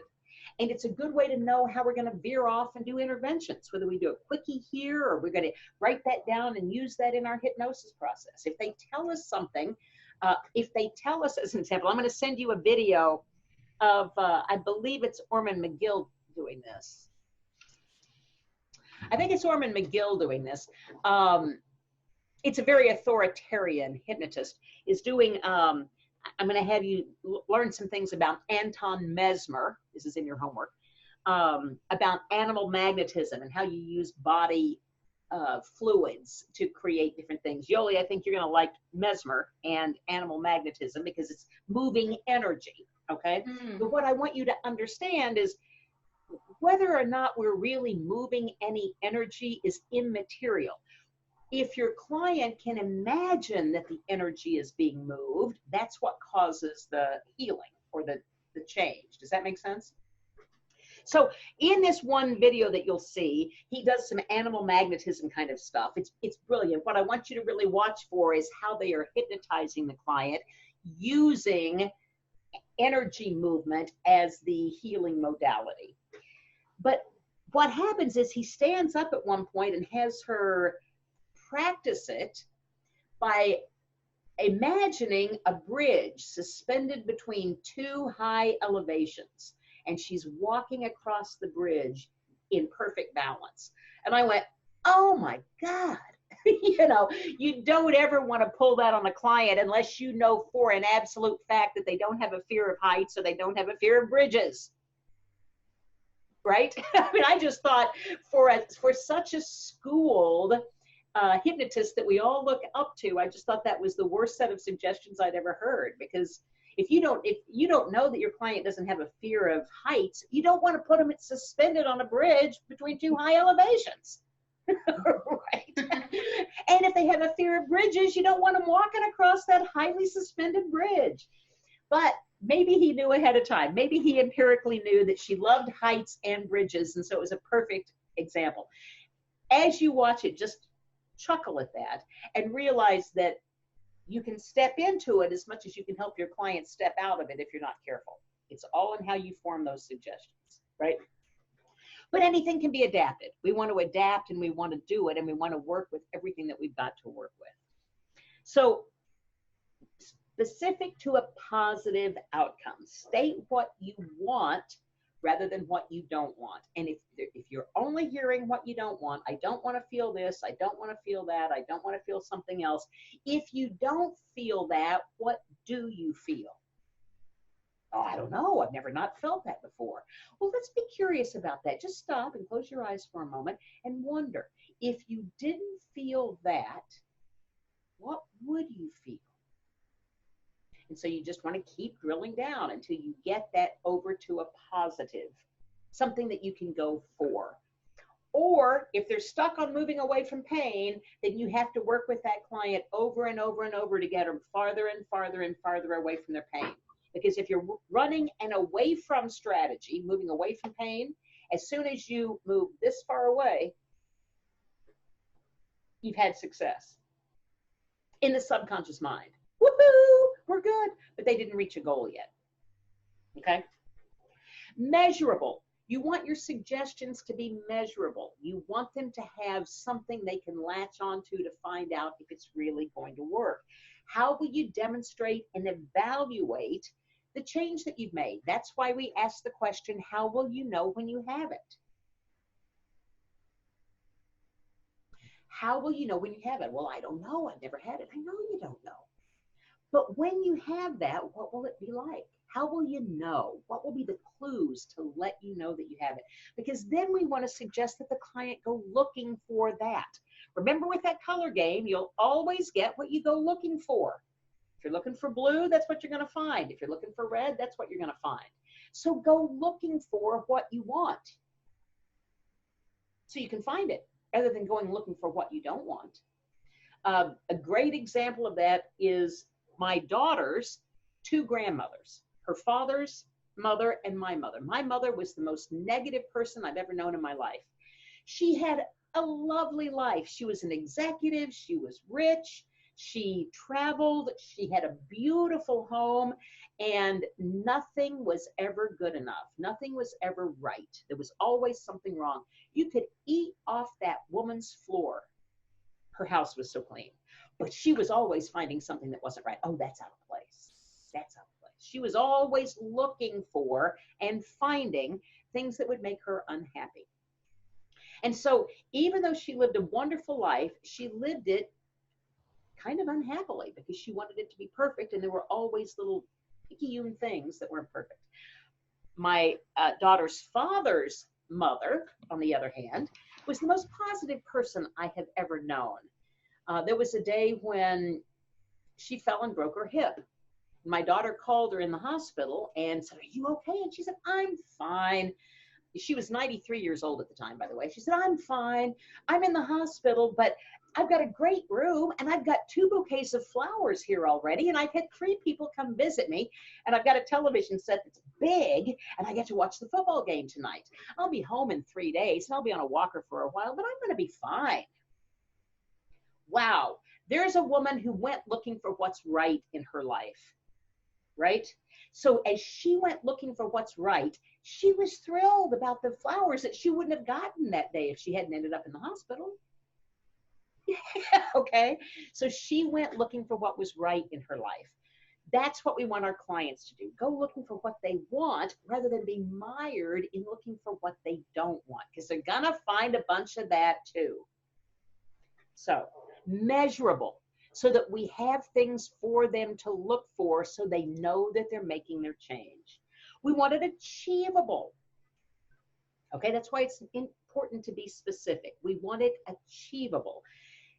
Your client's sister probably isn't the Tasmanian devil at all times. So we don't want her sister to walk in on a family Thanksgiving dinner, and all of a sudden she looks up and sees the Tasmanian devil and starts laughing, right? So we don't want that every place. We want that where it's important, where the trigger is. So that's why we want to be specific about where we're going to apply this. How is this going to work in your life? Spell check on your phone is a program that is always running. Every time you open your phone, whether you open your phone or not, spell check is running. And if you open your phone and you type a message, spell check is running. If you do an email, spell check is running. If you do a messenger, Facebook Messenger, or a Facebook post, spell check is running. If you play words with friends, spell check has been disabled because it would not benefit you there.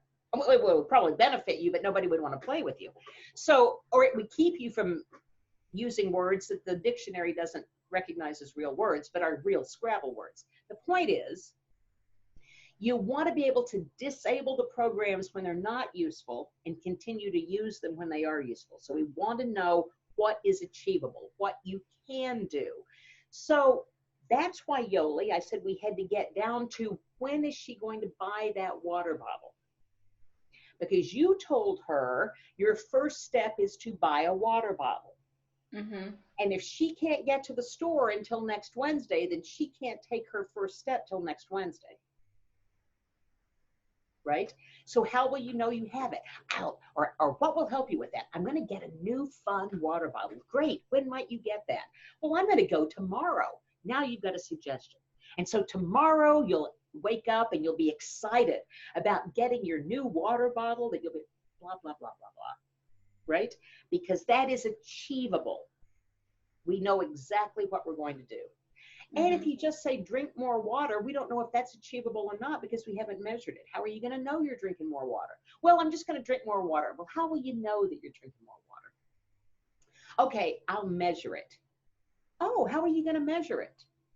Well, I'm going to get a water bottle. Do you have a water bottle? No, I don't. Okay, when are you going to get that water bottle?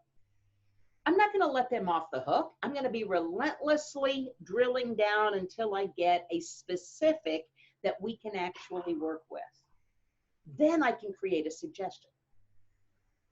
Make sense?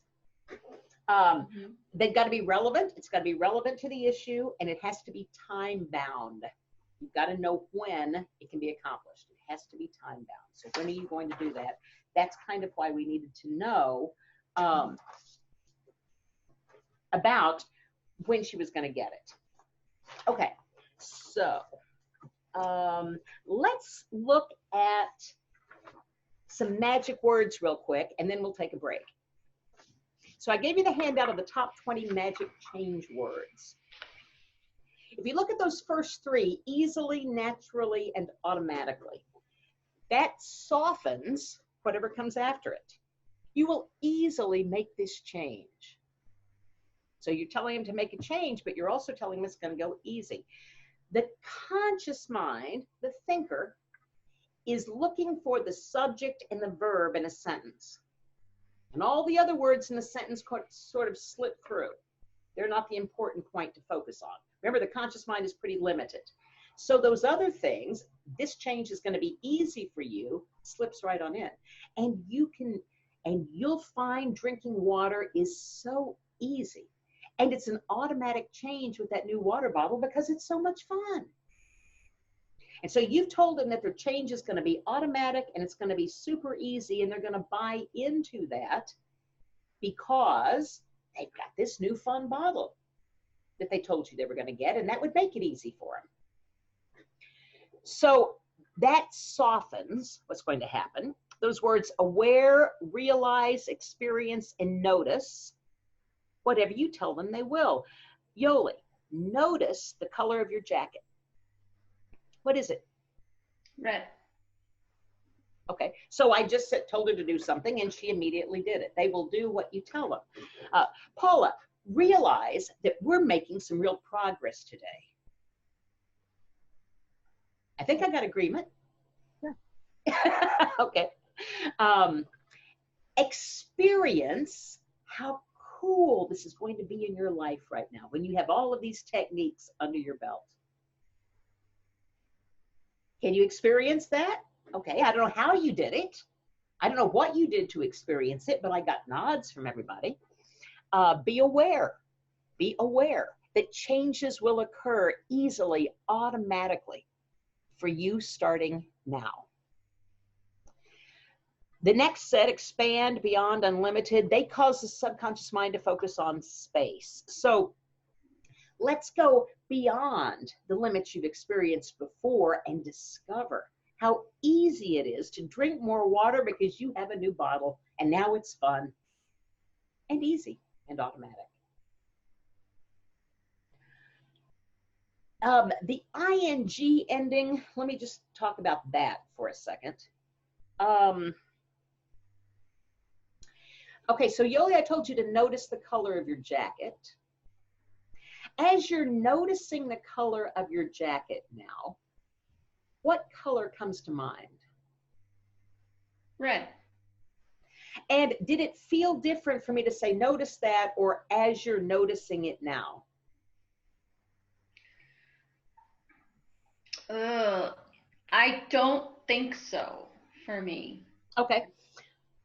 Paula, you had an experience a moment ago about that we're learning something, we're getting someplace, right? Mm-hmm. As you were experiencing that, what changes in your thinking?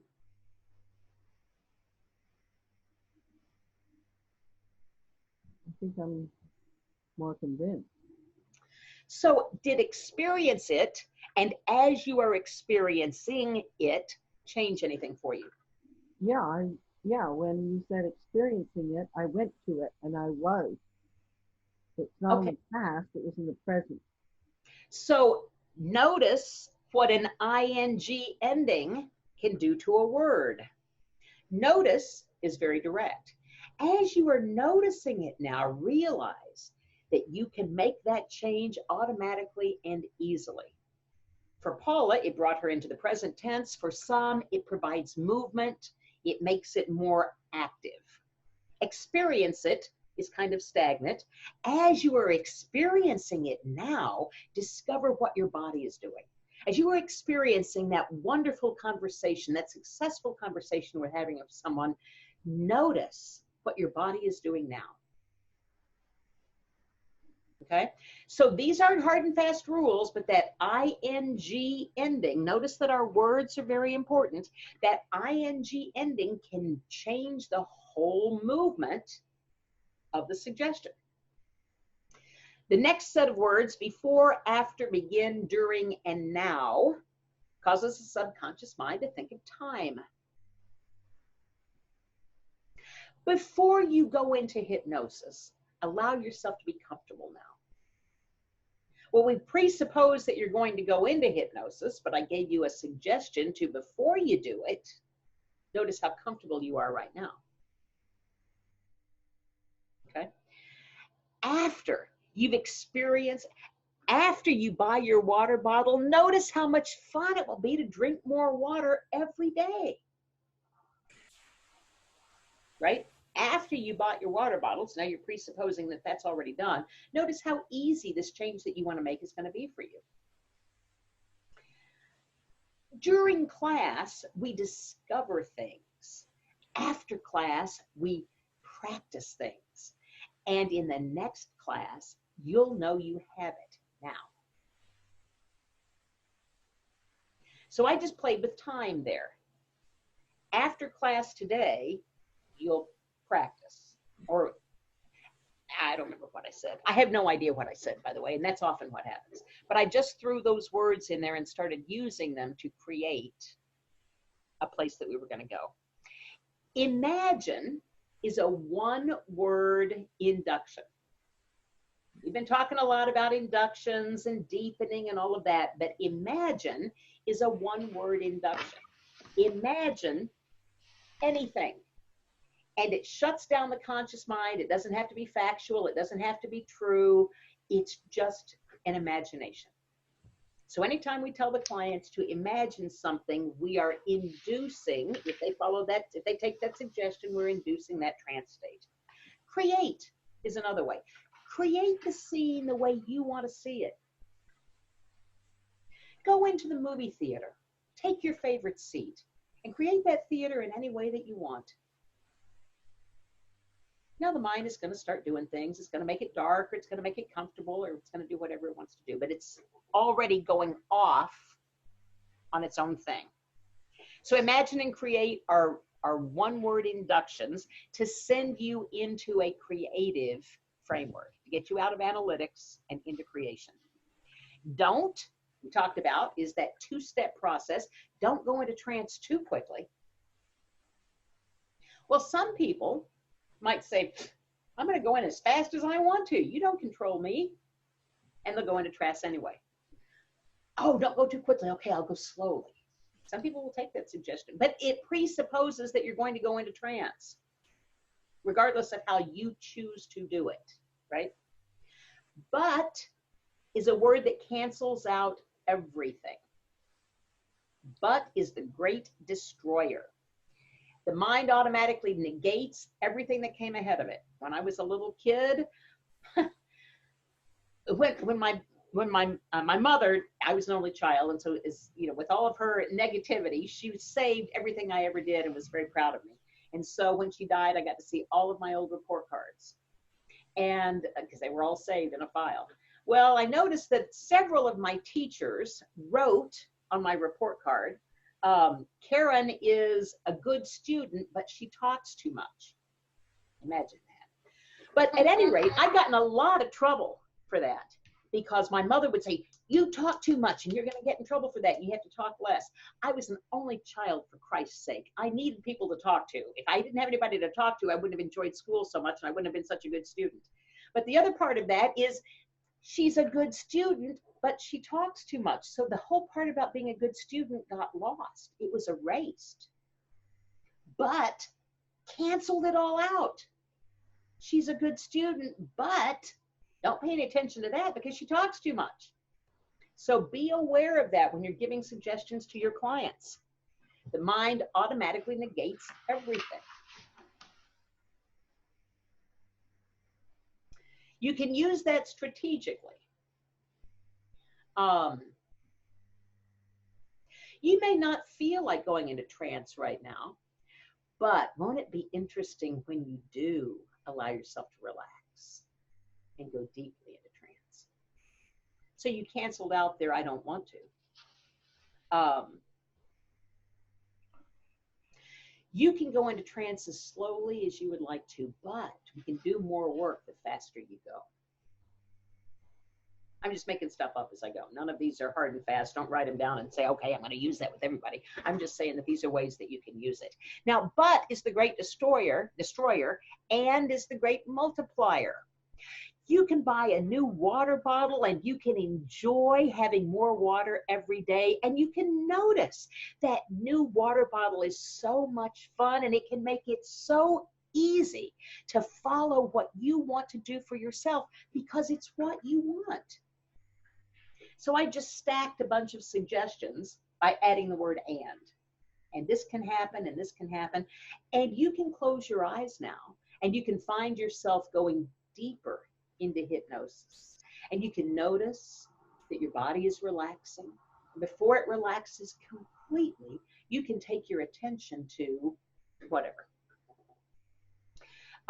And the because is my favorite magic word of all. Because is the word that everything after it is true.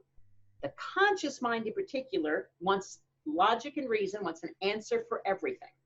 So the conscious mind is looking for the hook, the answer. Don't do this because I say so or because I know some magic words. You'll do this easily and automatically because it's what you want to do. Right? And it is. They told you it's what they wanted to do. But that because then gives them a reason. Everything after the because is wonderful. Very quick story. This is in my book. So if you've read the book, you already know this. But it was in, I haven't told you about the study in the 70s yet, have I? At Harvard. There was a Harvard. Yeah. I did. Yeah, the photocopy story. Did I tell that story or do you know it because you read the book, Paula? I've known it for years. Okay, so let me share it with Yoli real quick. Conditioning. Yeah, let me use it, tell it for Yoli and Sarah too.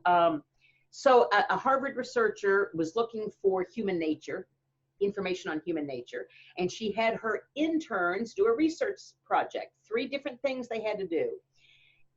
in the student union or the cafeteria there at Harvard, they had one copy machine back in the 70s. And at certain times of the year, people were lined up for a long way to get copies of essays or copies of things that they had to have.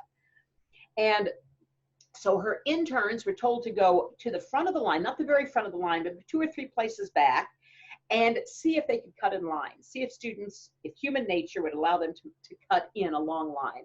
So their first charge was to go up and say, can I cut? Can I cut in line? About 64% of the students let them cut in line, just because they asked. About 64% of the students went along with it.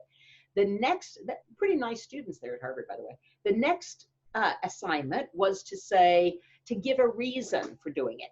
Can I cut in line because I'm late? 95% of the people let them cut in line, just because they gave a reason. They had a reason for needing this special treatment. Can I cut in line because I'm running late? Sure, 95% of the people let them in. The third part of the equation was to see if a nonsensical reason would work just as well. And so the third time they walked up and said, can I cut in line because I need to make copies? 94% of the people let him cut in line.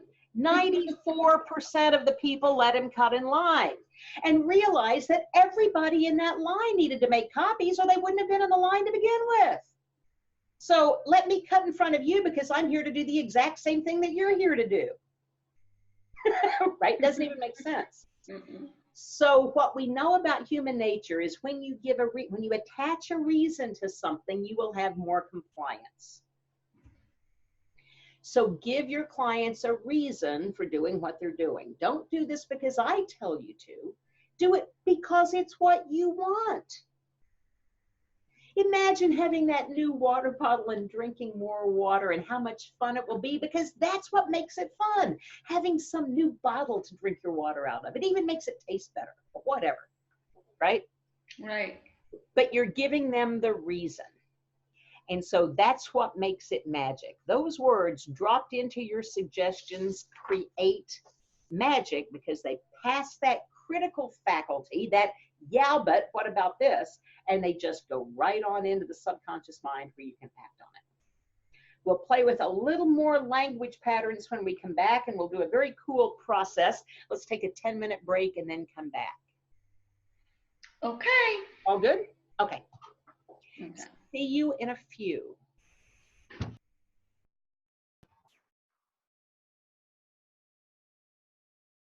You're muted.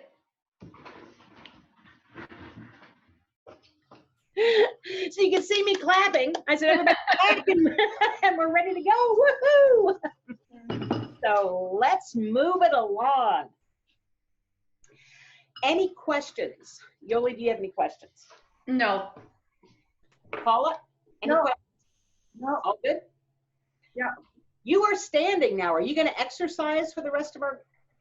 No, I have dinner guests coming, and I'm going to chop some fruit, and then I'm going to sit down.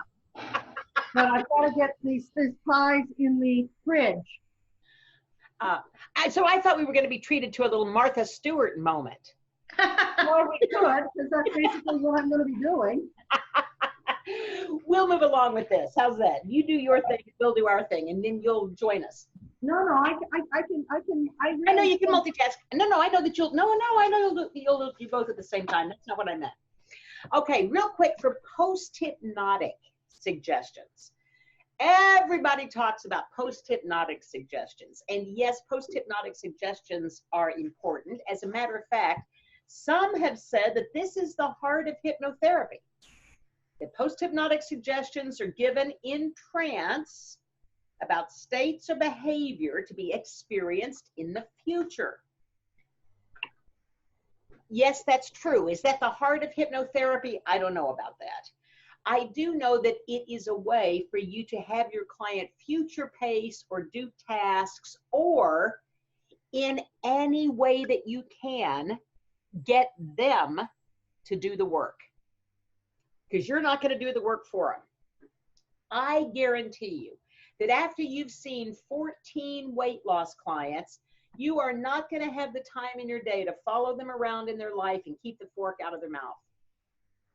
If that's what they expect you to do, it's going to cost a whole lot more for the program. Okay? You're empowering them to do it themselves. You are not going to do it for them. And I have no problem telling that to weight loss or smoking clients. Understand, I'm not going to follow you around in your life and keep the cigarette out of your mouth. We're going to empower you today to make that easy and automatic so that you can do it on your own without a problem.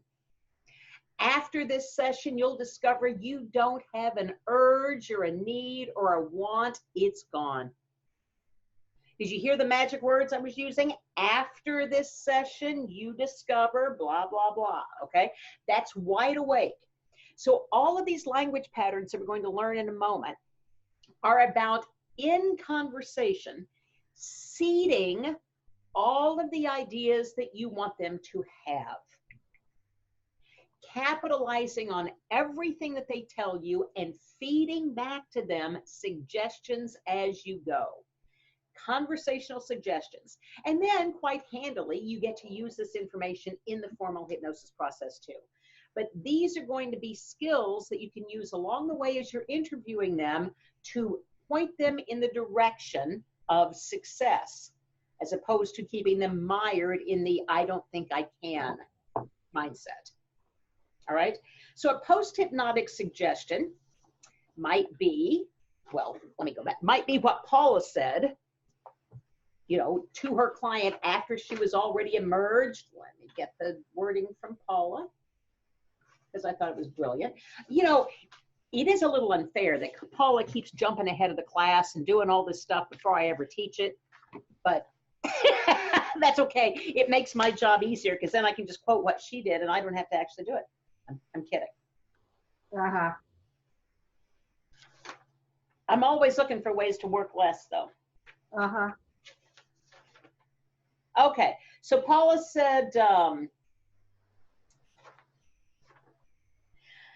after she emerged, I then told her that the more she practiced the tapping, the easier it would be to use. There she goes again, Yoli, using a language pattern that I haven't even taught her yet, but we'll get to that in a minute. I read your book. I know. Then I told her the more she practiced the tapping, the easier it would be to use when she needed it. That's a post-hypnotic suggestion. Between now and then, how often would you like to practice this tapping each day? She answered 5 times. I told her that was great, and I was looking forward to hearing all about it. So that's her post-hypnotic suggestion. It doesn't have to be any kind of formal thing. How often would you like to do this? 5 times. Excellent. I'll be delighted to hear how you work that out when we see each other the next time. And she's making her accountable in a very nice, easy way. She is making her accountable for making the change, because now the client knows she's going to be asked about it next time. Gives her even more motivation to actually get it done. That's a perfect post-hypnotic suggestion. I couldn't have done it better. Here are a couple as examples. After you come out of trance, you'll feel rested and refreshed and better than you've felt in a long time. Yoli, you could use that line with every group demonstration that you ever do in hypnosis, right? When you have dinner this evening, you're going to notice that something tastes especially wonderful, something you didn't even realize you liked all that well. And it will make you remember this suggestion and feel good about your hypnotic abilities. The next time you're called in to make a speech, the realization that someone is interested in what you have to say will make it easier for you to be relaxed and at ease. So those are post-hypnotic suggestions. I sent to you Don Motten, who is an NGH, he's the vice president of the NGH, Yoli. Don Motten does the red, red, red induction, which I sent you in your handouts. His post-hypnotic suggestion is, for the next couple of days, longer if you like, you'll notice the color red. Red, red, red, red, red. You're going to find and discover the color red. It's going to seem brighter, sharper, clearer, more vivid than ever before in your life. Whether it be a tall light, a stop sign, a stoplight, a t-shirt, it could be as small and tiny as a lady's nail polish, or something as common as a car. The color red. Red, red, red, red, red. It's going to be brighter, sharper, and clearer than ever before. Each time your mind encounters the color red, consciously or subconsciously, Your desire, your determination, and your inner drive to achieve your goal increases, becoming stronger and stronger and stronger for longer and longer, filling your life.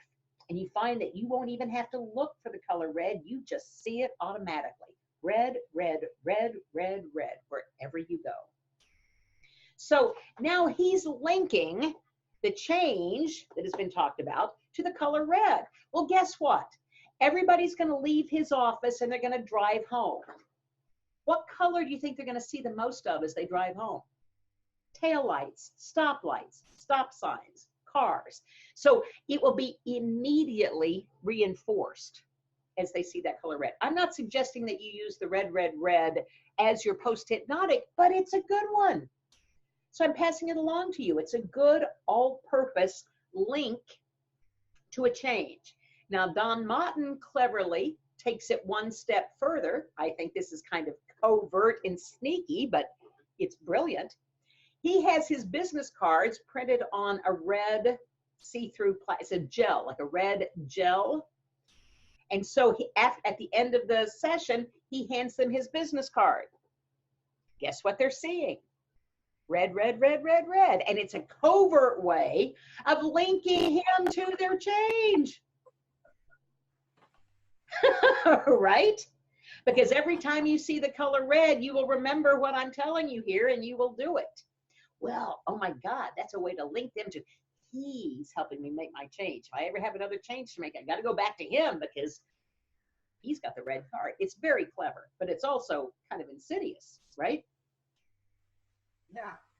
I like it. What? I like it. I know. Paula's going to go have red business cards printed up right away. It is brilliant. It actually is quite brilliant. And another reason a lot of businesses aren't into business cards anymore, and I get why, but one reason that hypnotists sometimes are still into business cards is because if you hand out your business cards and somebody drops one or leaves it on the bus or leaves it in a seat, somebody else might look at it. And when they see hypnosis, they've got it, that's free evidence, right? And if you've got a red card there, somebody's going to pick it up and actually look at it because it won't look like a business card. It might look like a coupon or something else. So it draws interest. At any rate, so that is a catch-all post-hypnotic suggestion that you can memorize and hook onto the end of anything that you do, or you can create your own. Often better to create your own, but you've got a fallback one just in case.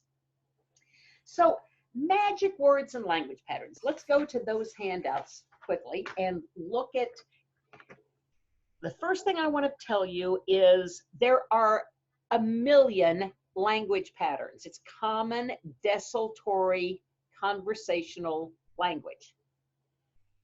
If you want a whole host of language patterns, just Google NLP language patterns and they'll come up all over the place. You can find as many of them as you want.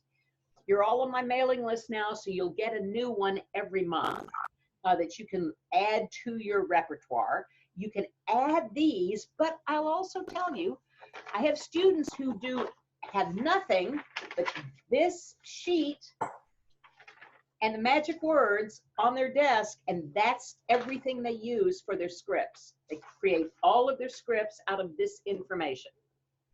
So just as an aside, every time I send out an email that I want to influence with, I've been carrying ever since I read the book, I've been carrying that with me.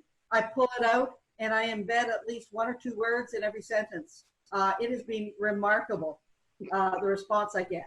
Did you notice that you were featured in the last, not this email, but the one before? No. Well, go back and read it because you were. And because these can be used for print, they can be used for advertising, they can be used for suggestions, they can be used for anything. I used Paula D. I did not use your whole name, Paula, but yes, I did use your example of how this can easily be used and adapted for all sorts of things. Yeah. Yeah, I use it when I write emails. If you will actually go back and look at some of the emails I've sent you, you will see seeded ideas thrown in along the way. Well, I've noticed that all along. Right. It's just hypnotic language. It's the way that we talk. It's the way that we do it. And you will find that you will incorporate this more and more and more into everything that you do. As a matter of fact, you're going to discover that, oh my God, I've been using this stuff all along. Now you know how to use it on purpose, because it's just common language. I'm not teaching you a foreign language. I'm just teaching you to notice our language and how you can strategically use it to affect a change. So I had one student who was a waitress at an Italian joint, and they were encouraged to sell desserts. That was a big thing they were all encouraged to do, is push the desserts, push the desserts. She wasn't having any luck one night pushing her desserts. So she tried a language pattern. She tried the language pattern, if, then. And so at the end, she would walk up, everybody happy? Did you save room for dessert? No. You know, if you buy the tiramisu, if you get the tiramisu to go, then you can have it for breakfast tomorrow morning. That's the if-then language pattern. And she wasn't in hypnosis. She wasn't hypnotizing anybody. She was their waitress and said, if you get the tiramisu to go, you can have it for breakfast in the morning. Every table got tiramisu to go that night. And she shared that with the other waitresses, and they all started using it, and the tiramisu would sell out before the night was over. Just because they wrapped it in something that people could actually utilize and use. So that's how I want you to practice it. Practice it on your kid, Yoli. Practice it on your husband, Paula. Practice it on the maitre d'. Practice it on the grocery store clerk. Just use these things because you can practice them any place. And I don't care how you practice the language patterns. There are a variety of ways to make it work for you. One way is to pick one and use it all the time, as often as you can, for a full week. Pick one and just use it for a full week. And at the end of the week, you'll notice, oh my God, this has become automatic for me. Then the next week, pick another one and start using it. Roll that in. And the next week, roll another one in. That's one way to do it. Another way to do it is to keep these on your desk, and with every client, just start creating your suggestions out of this list. Another way to do it is pick a full page and practice that full page for a full week. However you want to do it, you'll find the way that works best for you. So the first one will, and these aren't all of them, this is just a sampling and a start. But they're so effective that I do have students from the past who've never added another language pattern. I mean, they get the email every month, they've got them available to them, but they keep this list on their desk, and this is what they use to create all of their scripts. It's just interesting. I'm going to mute you momentarily, Paula, simply because I'm hearing the dishes in the background. So if you want to talk, just let me know or wave your hand and we'll unmute you. So the first one to look at is I'm wondering if.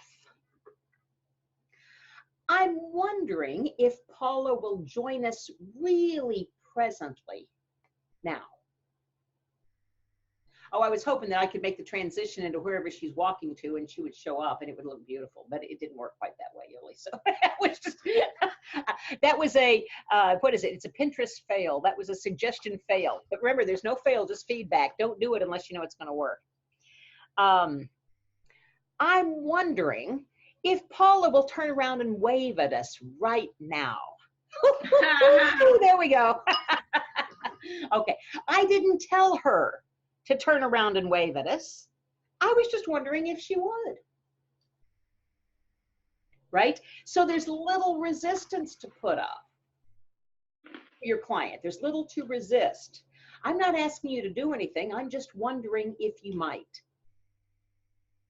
I'm wondering if you will buy that water bottle this afternoon or if you'll wait till tomorrow when you really have some time to spend on it. Now, you're presupposing that they're going to buy the water bottle. You're just giving them options as to when they're going to do it. Okay? I'm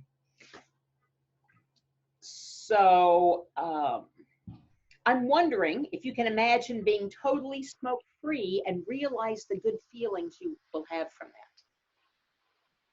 You're giving them, you're layering in suggestions with that. All right? That's the I'm wondering if pattern. For your daughter, Yoli, I'm wondering if you did your chores before school or after school today. Or I'm wondering if you'll do those, whatever she said, the jobs around the house. I'm wondering if you'll do those before school or after school, or if there's another time every day that you will decide to do those chores. Right? Mm-hmm. So she then has to decide when she's going to do them. You're just wondering if she's going to choose before school or after school or some other time. Right. And she has to come up with the answer for it. Mm-hmm. You didn't give her the answer. She said, oh, well, I'm going to do them, whatever she comes up with in her head. Well, I'm going to do them before school and get them over with, or however she decides to work that out. You probably already know is just a wonderful language pattern. You probably already know, Yoli, whether your daughter will do those chores or not. Do you? Mm-hmm. Do you suspect that she will? Yes. And when I said you probably already know, you had to go searching through everything you knew. And right. And like, remember, did she do that? Right. But I said to you, you probably already know, which presupposes that it is known. Mm-hmm. And so it sends you on a search for the truth, for it being there. It sends you looking for it. You're muted, so let me unmute you. I got a job using the you probably already know. I was being interviewed and I was being asked about how I teach. And I said, well, you're probably already really familiar with the andragogical model, but that's the model that I use. And the instructor told me about a month later, I had to go look that word up. But I decided you knew something I didn't. Yes. But by saying you probably already know, I wasn't showing off. I was assuming, and so she could pretend that she did. Yes.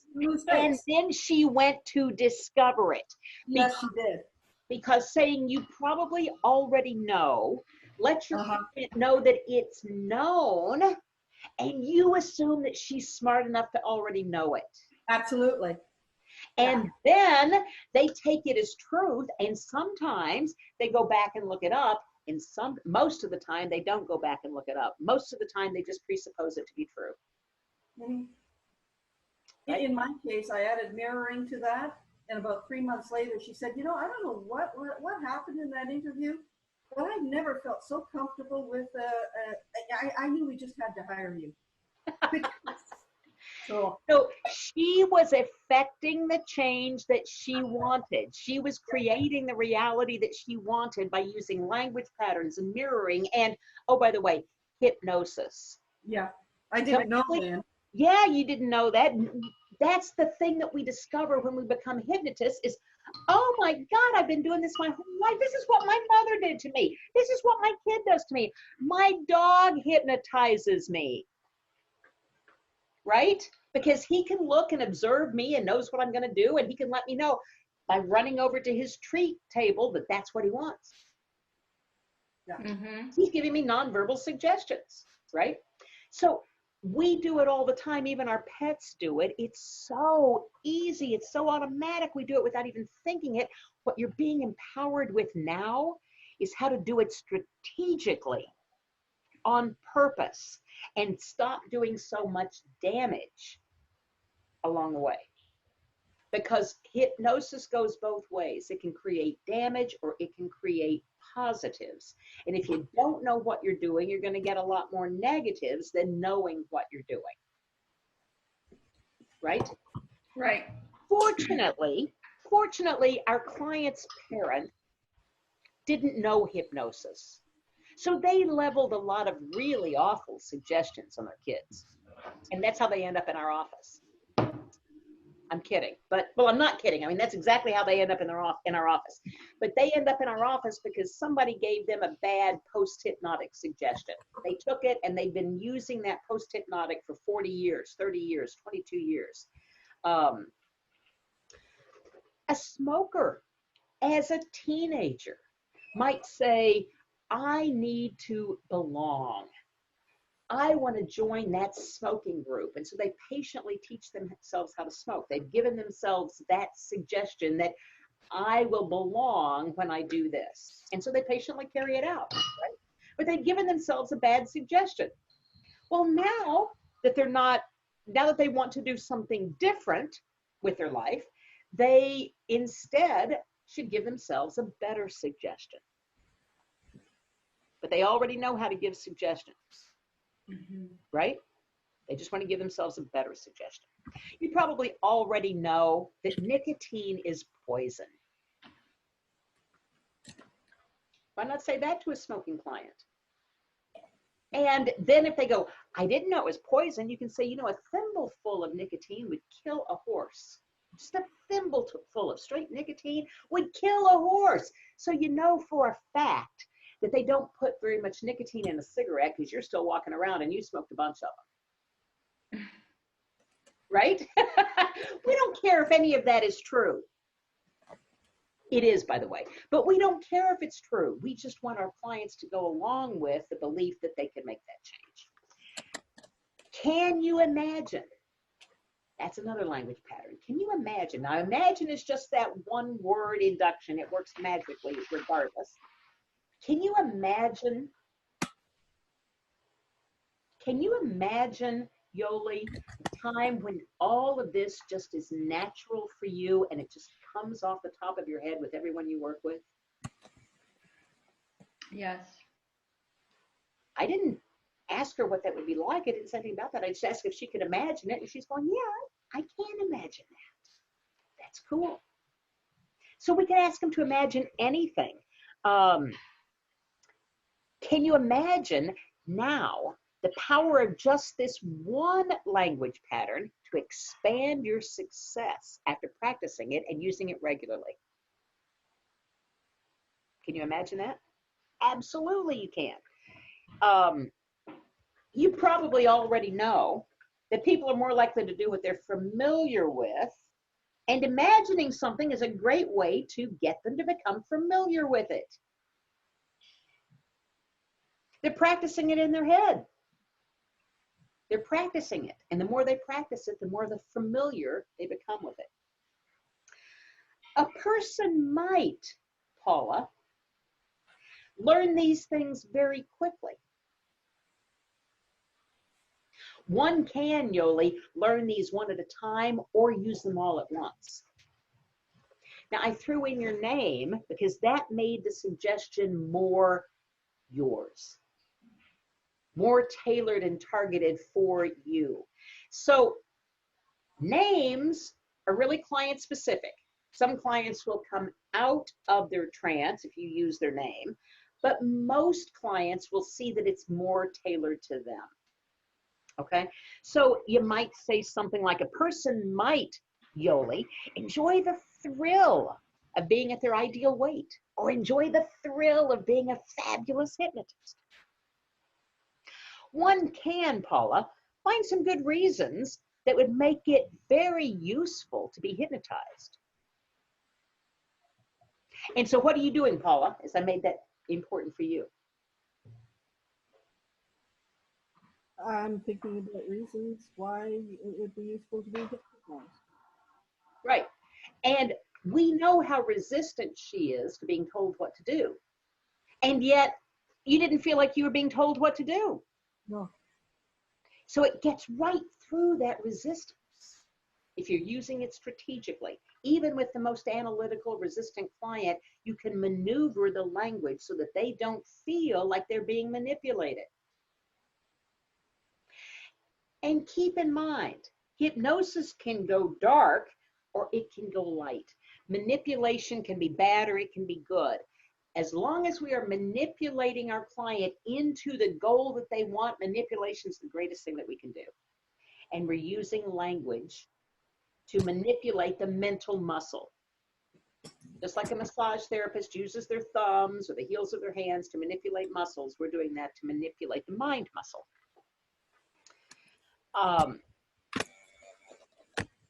You can appreciate the benefits of regular practice on these language patterns, can you not?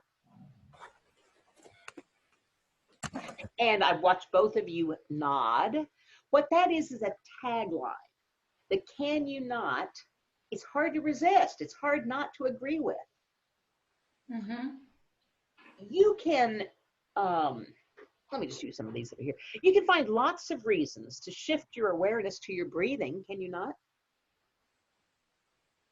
That's a good one for you in your yoga class when you're teaching breathing, Yoli. You can find lots of reasons to shift your awareness to your breathing now, can you not? Mm-hmm. So the embedded suggestion is shift your awareness to your breathing or focus on your breathing. That's the embedded suggestion. That's the command. But it doesn't sound like a command because I simply said, you can shift your awareness to your breathing, can you not? Sure I can. Of course I can. Why couldn't I? Again, no resistance. You can imagine now to smile with understanding at the power of these language patterns, can you not? Nice smile, Paula. Thank you for playing along. So what we're doing is embedding direct suggestions couched in easy language. So it doesn't feel like we're telling people what they have to do. This is a little bit more Ericksonian and more conversational, and I encourage you to use this as you're doing the intake form to start seeding suggestions, seeding ideas with your clients. You may have noticed all along the way in this class that I'm quoting other people. I am using stories. I'm sometimes using a metaphor to make a point. All of that is to teach you what I want to teach you, because people remember stories. People remember examples. People remember quotes. Yoli, what was that experiment that they did at Harvard with the copy machine?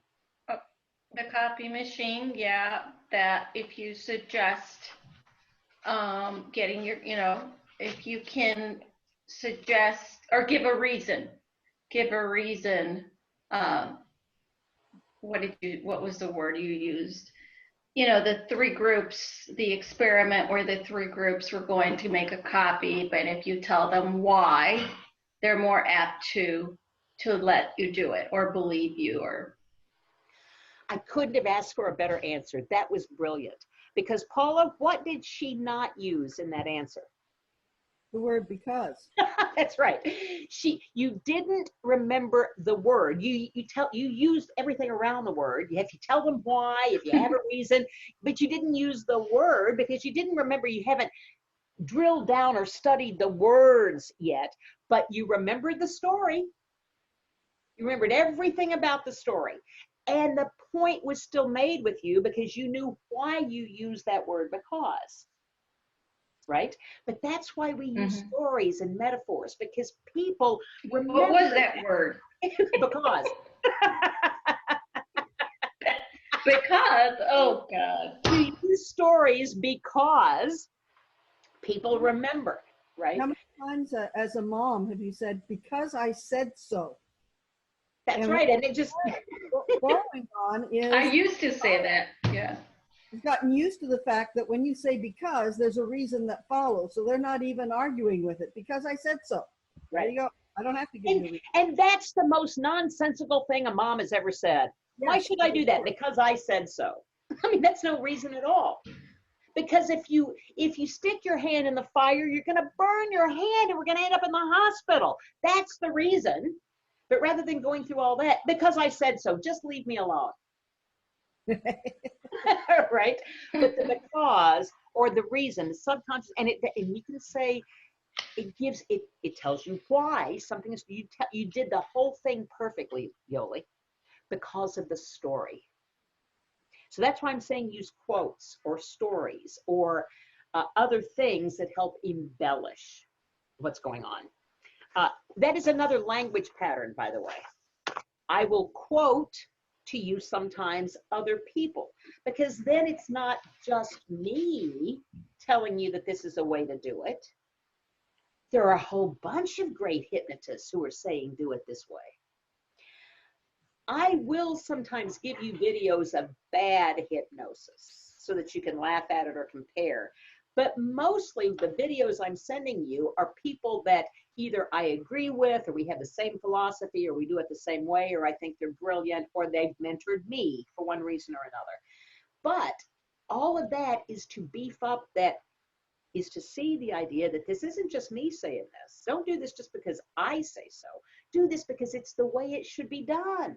Here, Melissa Tears will tell you the same thing. Right? I don't know if you're going to think these language patterns are the easiest way to do a hypnosis script or not, but you know. Now, the embedded command is these language patterns are the easiest way to do a hypnosis script or make suggestions. But rather than just say that directly to you, I said, I don't know if you'll agree that this is the best way or not. But the presupposition is it's the best way. I don't know if you're going to enjoy the fun of language patterns more than anything else. I don't know, but you know. I don't know if this experience is going to change your life. I don't know, but the presupposition is that you know and that it will. I don't know if this list of language patterns will make all the difference in the world for you, Yoli, but you know. And the more you use them, the more experience you will have with hypnosis and the better hypnotist you will become. So I've layered in a whole bunch of stuff there. I don't know if you'll practice these all the time, but the more you use them, the better you become. There's another language pattern. The more, the better. The more, the more. It's not on this list, by the way, but it is a good one. A person is able to make all kinds of changes. A person is able to make all the changes she wants because it's her idea. A person is able to realize how disastrous it is to fail to protect your health by becoming smoke-free. Sooner or later is a great language pattern because sooner or later everything happens. I do say to all of my smokers, sooner or later everybody quits smoking. I'm so glad that you're doing it sooner than death.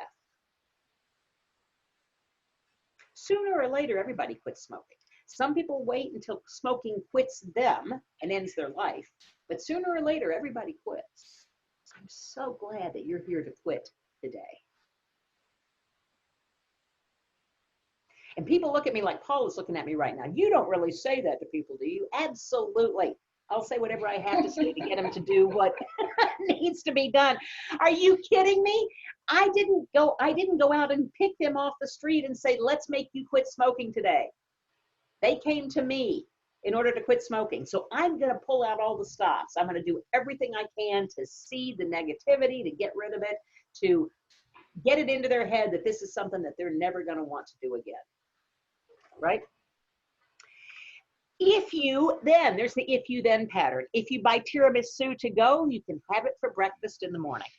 If you experience hypnosis, then you will discover how easy it is to make the change you want to make because you want to make it. So you can layer in various language patterns and magic words to get what you want. And you're going to discover in just a minute that all you have to do is fill in the stuff they tell you in the outcome specification sheet in order to create all the suggestions you need for any particular session. We'll do that in just a second. Try to resist. Try to resist having fun with using these. Try to resist enjoying doing this with a telemarketer and get taken off their calling list. Try to resist doing this with everybody because it's so much fun. When I say try to resist, you don't want to resist, you want to do it. It implies, when I say try to resist, it implies that you're going to do it anyway.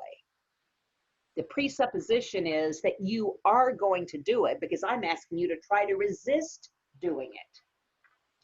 The presupposition is that you will do And you can use inflection to help with those. Those are the 10 language patterns that I have for you today. I think I sent you this other sheet. Did I send you the top 20 magic change words and patterns? Yeah. It's got Yes. words. So under there, you will see about commands and the moral pattern. The more you do this, the more you get that.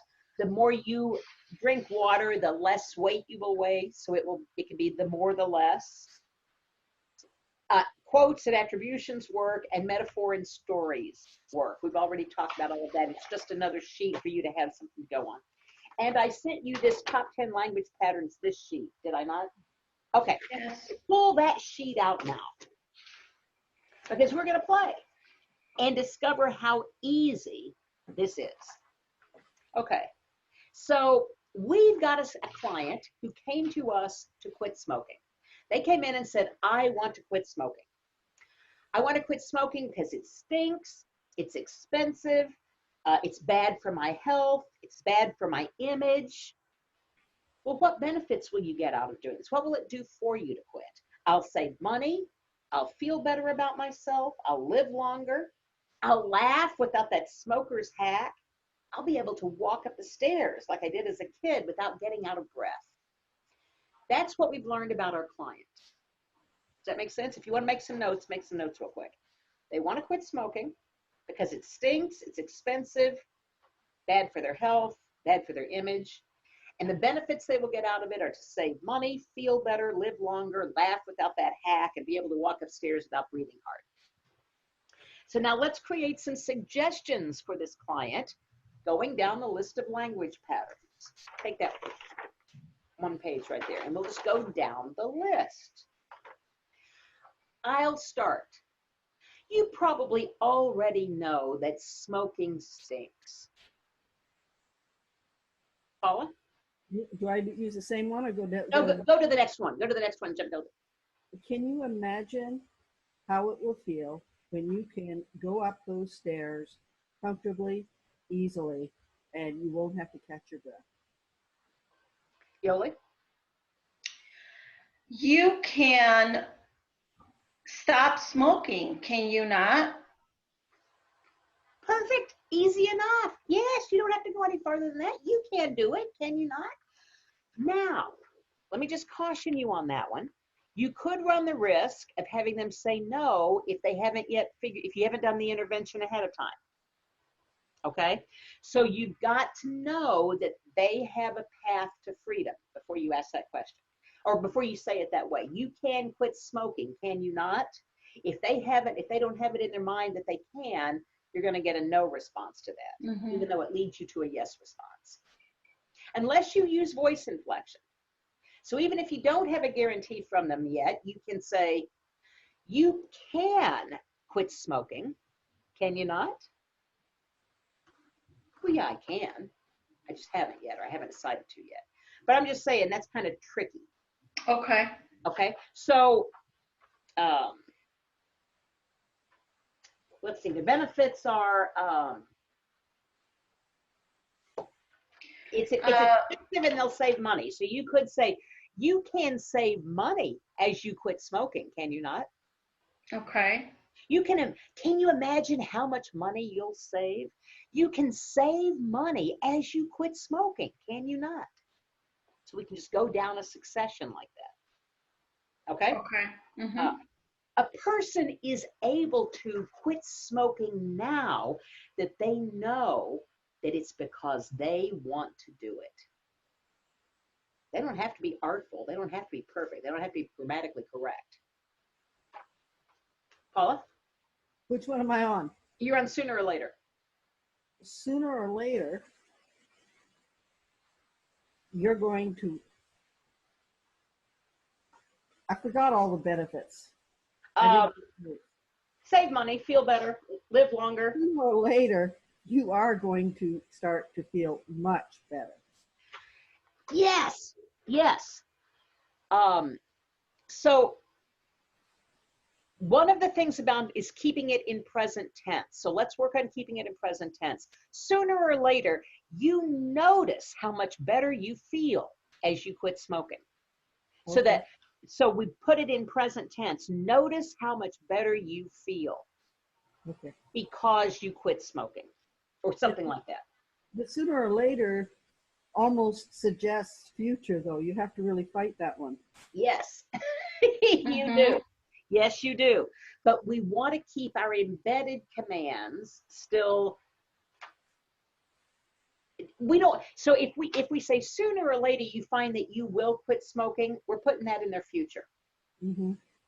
We didn't put it in their present. Right. Sooner or later you notice how much better you feel now because you quit smoking.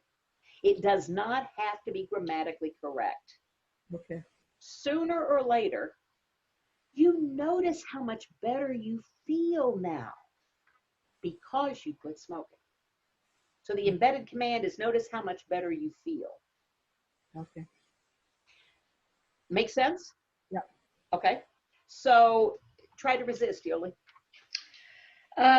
Try to resist the feeling of being healthy. Yes, or the desire. Try to resist that overwhelming desire that you want to feel healthy. And you find that it's easy to accomplish as you quit smoking now. Does that make sense? Okay. Mm-hmm. Okay. Paula, if you then. If you focus on the poison in that cigarette, then you might not want to smoke it so much. Yes, it wasn't the most artful suggestion, but it works. It doesn't matter. That's what I want to do is take away the fear that you're going to say something stupid or wrong. You can't, right? If you just plug in their stuff into the blanks, you can't say anything wrong. They said they want to quit smoking because it stinks. They want to quit smoking because it stinks. If you quit smoking, then you notice how much better you smell instantly. Okay? They want to save money. It's expensive. If you quit smoking today, you can save enough money to go on vacation next year. Yeah. Okay? But we have to have that as one of their benefits. If they didn't say that they want to go on vacation, if they do say they'll save money, what do you want to use that money for? You know, I often give smokers tasks. If that's one of their things is to save money, I want to know, how will you know that you're saving money? Because I also know human nature, and I know that people pay for it with their credit cards, people pay for it, you know, on their debit card, whatever. I want them to be able to see. I want it measurable. I want their accomplishment measurable. So I will often tell smokers, what do you spend on, how do you buy your cigarettes? Well, I'm only buying them a pack at a time. Great, that's really good. And when do you do that? Every morning on the way to work, I stop at the 7-Eleven and buy a pack of cigarettes. And how much do you pay for that pack of cigarettes? $10, whatever it is. Okay, so that's the way you're running your program now. That's the way you're running your problem now. That's just gathering information. But I have that in the back of my head. So I know that every day they're spending $10 a day on their habit. If you make coffee at home and go straight to work, then you'll notice that you'll have an extra, $70 a week in your bank account. Or I'm going to ask them to give me, how will they know that they're saving that money? And then I need to know if they're going to check their bank balance or how they're going to know so they can watch it actually accumulate. So often I will tell smokers, find a glass jar and take that $10 that you spend every day and put it in the glass jar. Every day, put $10 into that glass jar. And at the end of the week, go back and count it up. And then at the end of the month, go back and count it up. And then at the end of 2 months, go back and count it up. And then at the end of 2 months, when you have that pile of cash, I wonder, what will you do with that pile of cash when you have it? Well, I'm going to go out and buy a new TV. Excellent. Now we've got even more, right? Now we've got a goal that they're watching that money build and they're getting closer and closer and closer to their new TV. So I might give them a task so they can see it. Okay, so Yoli, Blank said blank. Blank said blank. Okay.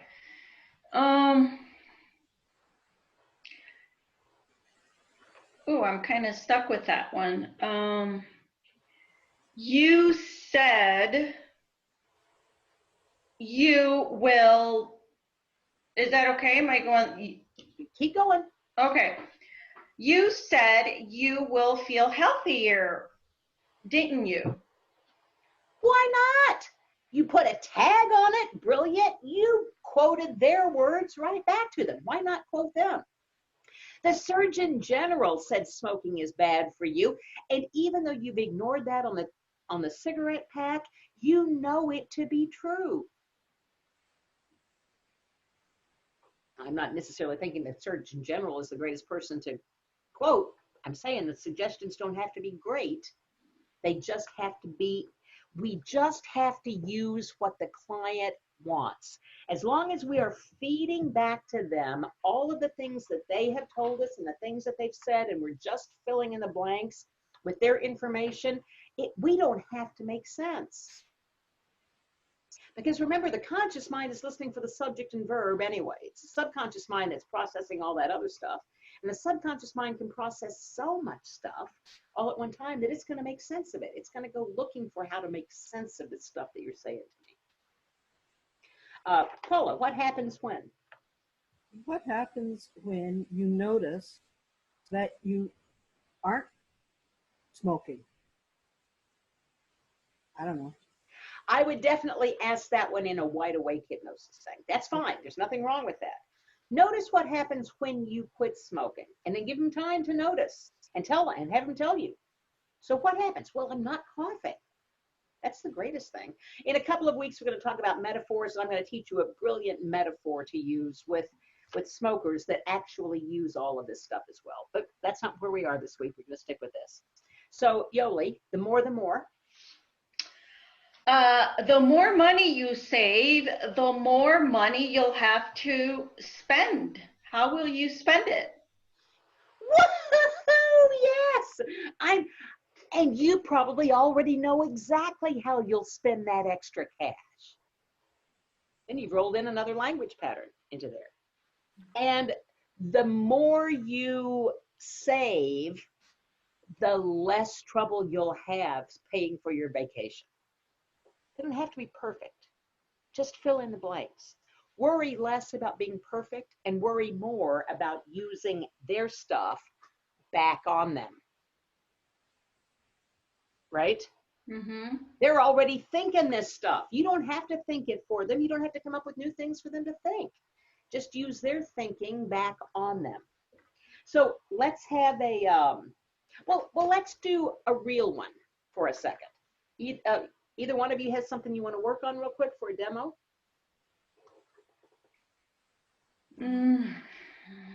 Something easy. Getting up at 5 a.m. instead of the snooze button. So you want to get up at 5 a.m. Actually, let's change that. Going to bed at 10 p.m. Because if I went to bed at 10 p.m., I would be able to get up at 5 a.m.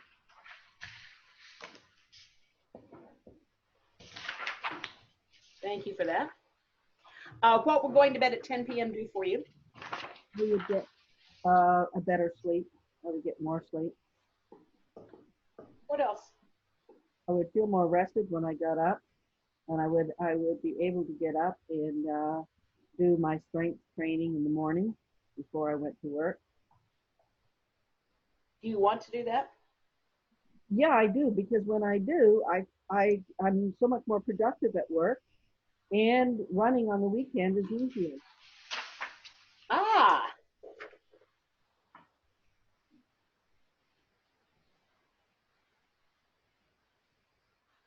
Good. What is sleeping later in the morning, going to bed later at night? What is that doing to you now?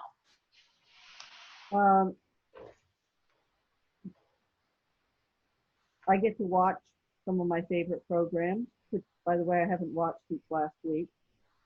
I get to watch the news, I get to watch Colbert, and then I get to enjoy the nice warm bed. I'm aware of the nice warm bed for that extra hour that I'm hitting the snooze button.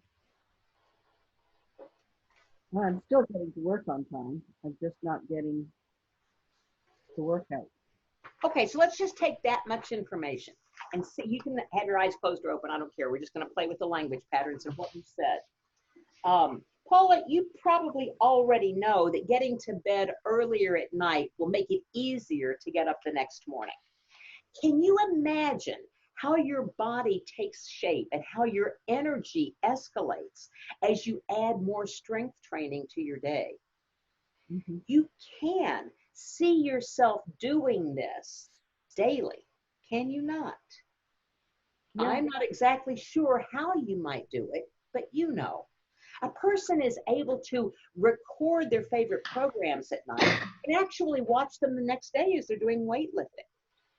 Sooner or later, you will make the change necessary to flip that around so that you're enjoying your warm bed at night as you get into it and enjoying the body you're creating the rest of the day. Try to resist the temptation to tape those nightly programs and watch them the next day.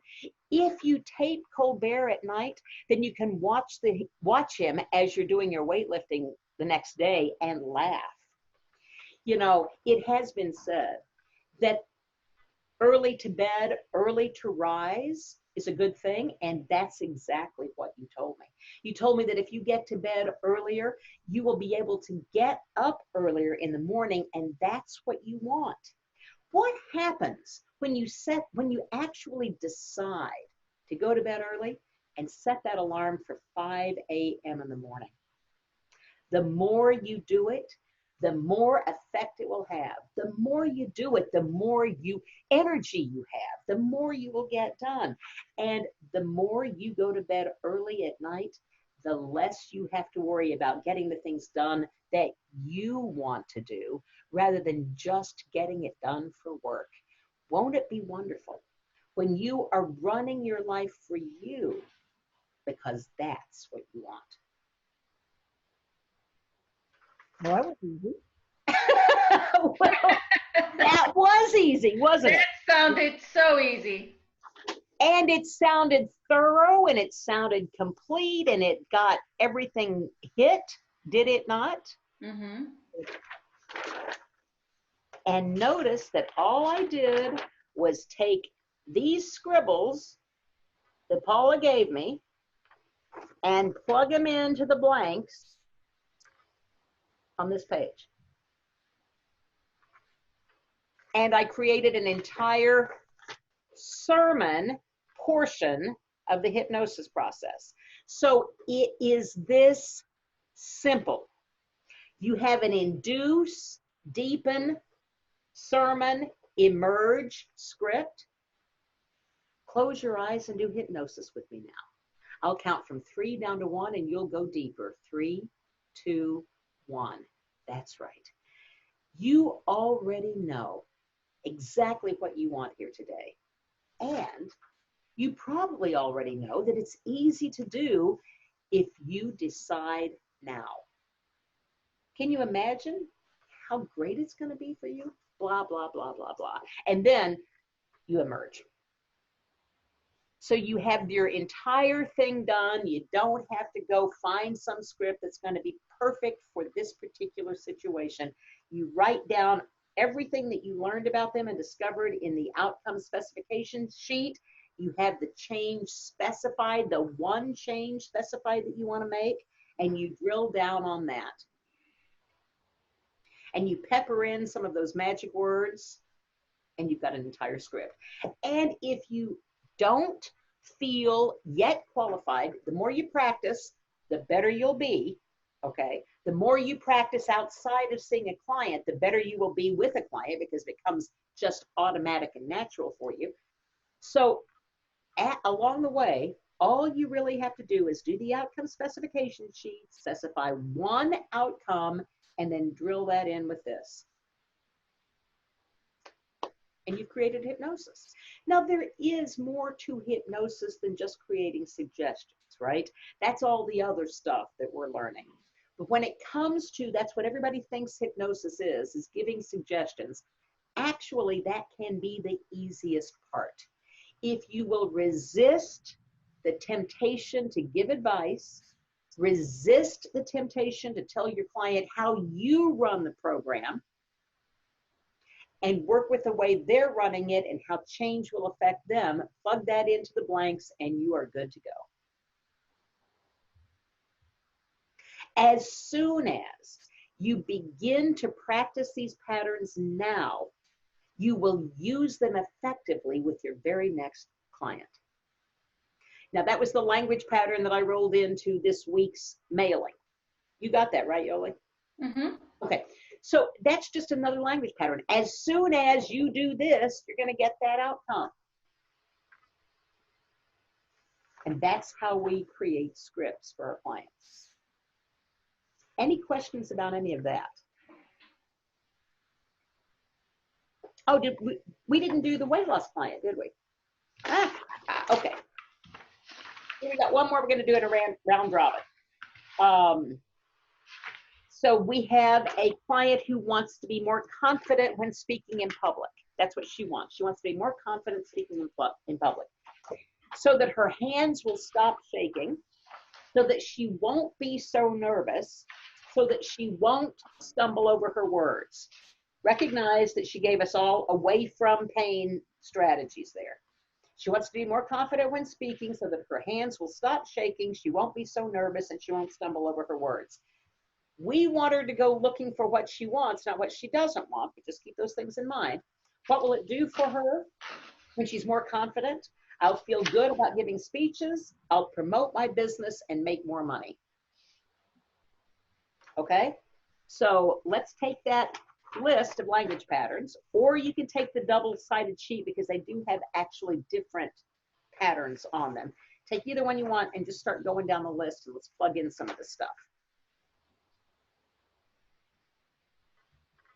Yoli, you start. Okay. You probably already know how much more successful you'll be when you stop being nervous. Can you imagine how good you will feel about yourself when you're standing in front of a crowd and your hand is calm, or your breathing is calm and your hand is steady? Go on. You can feel good, can you not? Go on. A person is able to speak in front of a group and still breathe easily, calmly. Go on. What? I said, go on. I'm getting excited. Okay. Sooner or later, your fingers are going to stop fumbling as you speak. Try to resist being calm when you're speaking in front of others, and you'll find that you cannot. If you promote your business and make more money, what will you do with that extra income? Give me the if you then instead of if you what. Okay. If you are more confident, then how will that make you feel? That's fine. Mark Twain said that all good speakers were once bad speakers, and you're making progress. Are you not? What happens when you are so confident that you just can't stop but being confident? That's fine. Go on.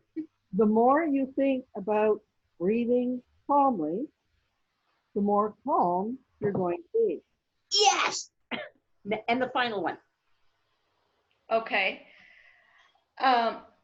Number 11, right? The more. Yeah. Okay. The more money you make, the less Ugh. The more, the more successful you'll be, the less nervous you will be. Perfect. Perfect. And I say perfect, even though we all know that they weren't perfect. But neither were the ones that I did for Paula. I was just filling in the blanks. And it still, to both of you listening, seemed to make sense. And your client who is in trance is going to make sense out of all of this stuff because that's what they told you they wanted anyway. In the outcome specification, you've already moved them to a success mindset. So they're already in the habit of thinking about success. So as you start feeding these suggestions to them in that nice, wonderful, relaxed state, this is all the stuff they said they wanted. This is everything that they said they were going to do anyway. And it installs it. It helps it become real for them. Because the imagination is always going to win out. The imagination is going to win out over logic every single time. So once you have them in that state of imagination, go ahead and embellish it, colorize it, make it bigger and better, and make it possible, and believe it. Go into the state first. Believe that they can do it. And if you do your whole intake with a client, let's pretend it's a smoking client, and you do your whole intake with a client and you don't have any belief whatsoever that they're going to quit smoking, send them away. You're not going to be any good for them. You have to be able to see them successful. You have to go into the success trance first, and then they will follow you. But if you don't believe that they're a success, as you are delivering these suggestions, your suggestions are going to sound like this. Where's my smoker guy? Oh, you probably already know that you want to quit smoking. I mean, can you imagine not stinking? You can quit smoking on your own, can you not? A person is able to save some money if they quit smoking. That's the way your suggestions are going to sound. They're not going to sound motivated. They're not going to sound real unless you are in the place where you believe they can do it too. And I'm not telling you to send away clients. I'm telling you to get into their trance, to help them create that success trance. Right? Any questions about that? I will be delighted to hear how you're practicing all of those language patterns and that kind of thing. And creating your post-hypnotics. And this whole business about making suggestions is a whole lot easier than you ever imagined, right? Mm-hmm. Remember when I told you that you don't have to be the answer man and you don't have to be the wizard? You will sound like the wizard and the answer man when you use their answers, when you ask them the right questions to get them to come up with their answers. If they don't have answers, all you're doing is throwing shit against the wall. Because they may not be taking it in. They may be resisting. So hold your advice. Your advice, the advice that you come up with, is how you make your life successful. Use that for your own self-hypnosis. We're looking for how this person can make their life successful.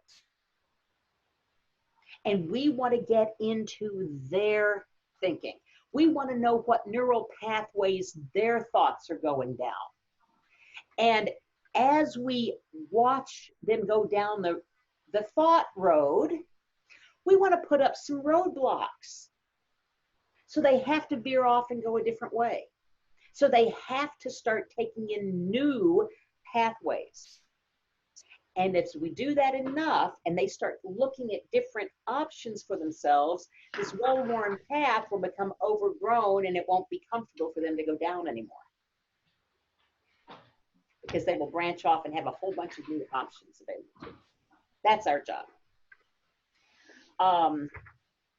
Okay, so very quickly, let's look at that hypnotist. No, wait, I want to do a process real quick, and then we'll look at the hypnotist track. Now that Yoli, tell me something that you want. Doesn't have to be big, just something that you'd like to have. You mean a material thing or my behavior or anything? Whatever, any. I've got something that I want. I want to take a 10-day cruise. Good for you. Good for you. When are you going to take that? I don't know. You tell me. Okay. Okay. Yeah, whenever. I'm ready. But I can't create a cruise for you, Okay. right? I can't. So I know that that's what you want, and I can help you. If we were to do a whole process, I can help you come up with ideas to get that for yourself. Let's talk about a change Okay. that we want to make, okay? Okay. Okay. And that, by the way, was a great learning experience, because rather than asking your client what you want, what do you want to change today? Mm-hmm. Will really hone in on specifics quicker than examining everything that they want in life. What do you want to change? Okay, well, can we reuse the one I did last week? Because the alarm, I want to wake up at 5:30, but the alarm just disturbs my husband. He can't go back to sleep, so I'm not programmed to wake up naturally at 5:30. I need an alarm, and the alarm is just disturbing for him, and I can't use the alarm, so I can't wake up at 5:30. Okay, so the avenue for you to accomplish this goal is not available to you. So what other resources do you have to do that?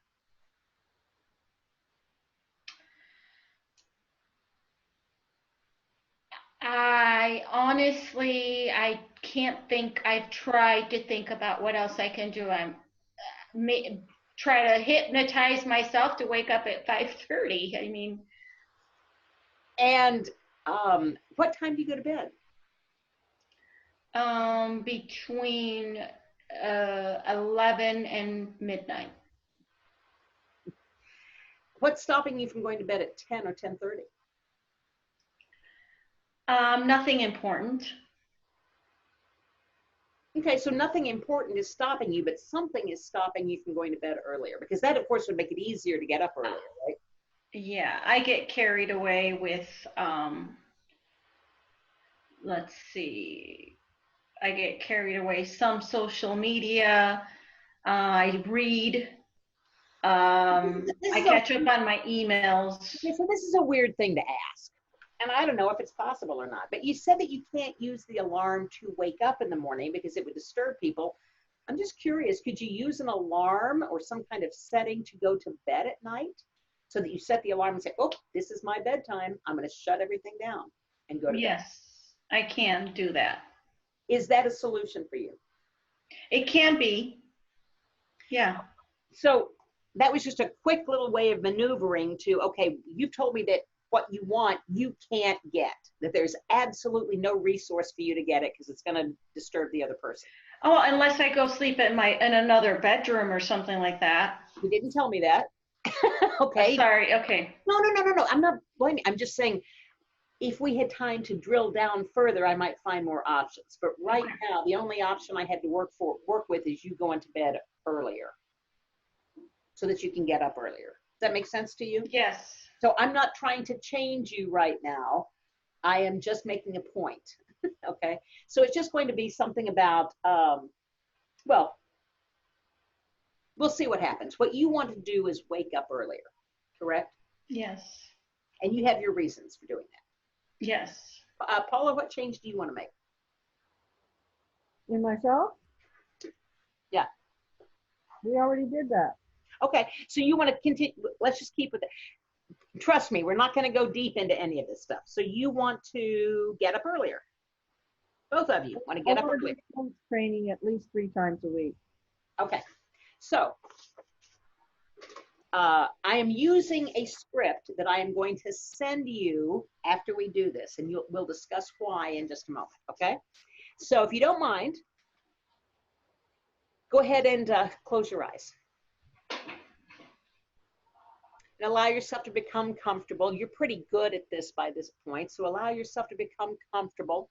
and go into that wonderful trance in any way that works for you. You might notice your breathing. You might notice your body relaxing. You might imagine or even pretend that we're standing on the top of a hill. And in a moment, we're going to walk down to a beautiful, wonderful place down there at the base. So on the side of the hill, make a staircase out of anything that you want. It can be made out of clouds or diamonds or whatever you'd like. Construct your staircase, and in a moment, I'll count from 10 down to 1. At the count of 1, you'll be at the base of that staircase at a wonderful, relaxing, peaceful place for you. You can make that in any way that you want. So here we are at the top of this hill, and I'll begin to count from 10 down to 1. With every number that I count, you'll go down one step toward that peaceful, wonderful place. 10 now. Taking that first step down. 9, 8, 7, getting closer and closer as you can really begin to get in touch with that wonderful, peaceful place. 6, 5, halfway there now. 4, 3, getting closer and closer. It's almost there. 2, you can almost touch it. The next count, you'll be there in that wonderful, relaxing place. 1, be there now. Completely enjoy it, relish it, have a great time with it. And if you don't mind, let's leave your body in that wonderful, relaxing place, and your mind can go on an adventure with me. And it's good to know that at some point, I will be giving you a suggestion. I will be giving you a suggestion at some point, a very special, very powerful suggestion. So powerful, in fact, that it's effective 100% of the time. Very few people have ever received this suggestion. However, because of some of the things that we have already discussed, because of some of the things that I already know about you, I know that you are ready and able to receive this suggestion fully and completely, mind, body, and spirit. Now, there is a side effect to this suggestion, and that side effect is that you won't even remember the suggestion. And it doesn't matter that you won't remember the suggestion. It doesn't matter at all, for the subconscious mind knows the suggestion. And the subconscious mind enjoys the suggestion. And because the subconscious mind enjoys this suggestion, the subconscious mind embraces this suggestion. And because the subconscious mind embraces this suggestion, good, healthy, positive changes occur in your life. Not the least of which is the fact that your confidence in your mind and body's natural ability to go to bed earlier and wake up earlier just take effect. Yes, just because of this one very special, very powerful suggestion that you won't even remember. Not only does your confidence increase as a result of this suggestion, but other good, healthy, positive changes occur as well. All because of this one very special, very powerful suggestion that I will give you at some point, and something I like to refer to as the domino effect. Yes, whenever we take control in our lives in some major positive way, just like you're doing right this very moment by trusting in your body's natural tendencies, other good, healthy, positive changes occur as well. Some of these changes are fairly obvious, like, wow, I feel so much more relaxed now. Wow, it's so much easier for me to flip it and do it a different way. It's so much easier to follow my desires, all because of this one very special, very powerful suggestion that I'm going to give you at some point that you won't even remember. Now, other changes may occur as well. And some of these changes may not even be related to your trust in your body's natural abilities to go to bed earlier and wake up earlier. I don't even know what some of these changes might be. I'd only be speculating if I were to guess. And most likely, so would you. But it's nice to know that the subconscious mind knows what changes you're up for and in what order they need to occur. And it's nice to know that consciously, there's not much you need to think about. There's not much you need to do. The subconscious mind just sort of takes care of everything, and good, healthy, positive changes pop right into your life. Some of these changes may occur on a subtle level. You may be someone who is aware on a subtle level, or perhaps the hypnosis helps to make you more aware on a subtle level. It doesn't really matter at all. For as you are probably already aware, oftentimes things that occur on a subtle level can create some of the most powerful positive changes in our lives. And all of this just because of that one very special, very powerful suggestion that I'm going to give you at some point, and of course, the domino effect. But there's another thing that occurs that I like to call the snowball effect. Yes, as you know, if you're at the top of a very steep, snowy hill and you make a snowball and begin to roll it down the hill, it begins to build mass. As the snowball builds mass, it builds more momentum, causing it to build more mass, and more mass equals more momentum, and more momentum equals more mass. And well, one thing just leads into another. Once you start that snowball in motion, there's nothing you can do to stop it. For it's a foregone conclusion that that snowball must completely and thoroughly run its course. Something very similar has happened here. And it actually started the moment you decided to make a change, once and for all, by utilizing the owner and the power of hypnosis to regain confidence and trust in your body. It was as if that very moment that you mentioned your change, you were starting that snowball in motion. And there's nothing you can do to stop it. For it's a foregone conclusion that the results you came in here desiring today are the results you leave here with. That's right.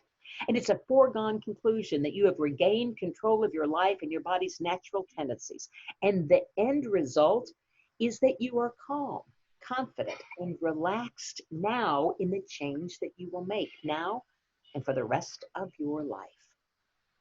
In a moment, I'll count from 1 to 5. You can remember any of this session that you wish to remember, with the exception of that one very special, very powerful suggestion that I gave you at some point that you won't remember at all. Now, it doesn't matter that you won't remember this suggestion, for it's the effects of this suggestion that are important. And it's the effects of this suggestion that you go looking for now. And the effects of this suggestion follow you day by day, mind, body, and spirit. Now, you may think about this suggestion. You may wonder about it. You may even try to remember it. And it will only cause the suggestion to become more powerful. And you'll still not remember it. Take as long as you need to process this information, and when you're ready, bring that powerful suggestion and all of its effects back with you without even remembering the specifics of the suggestion.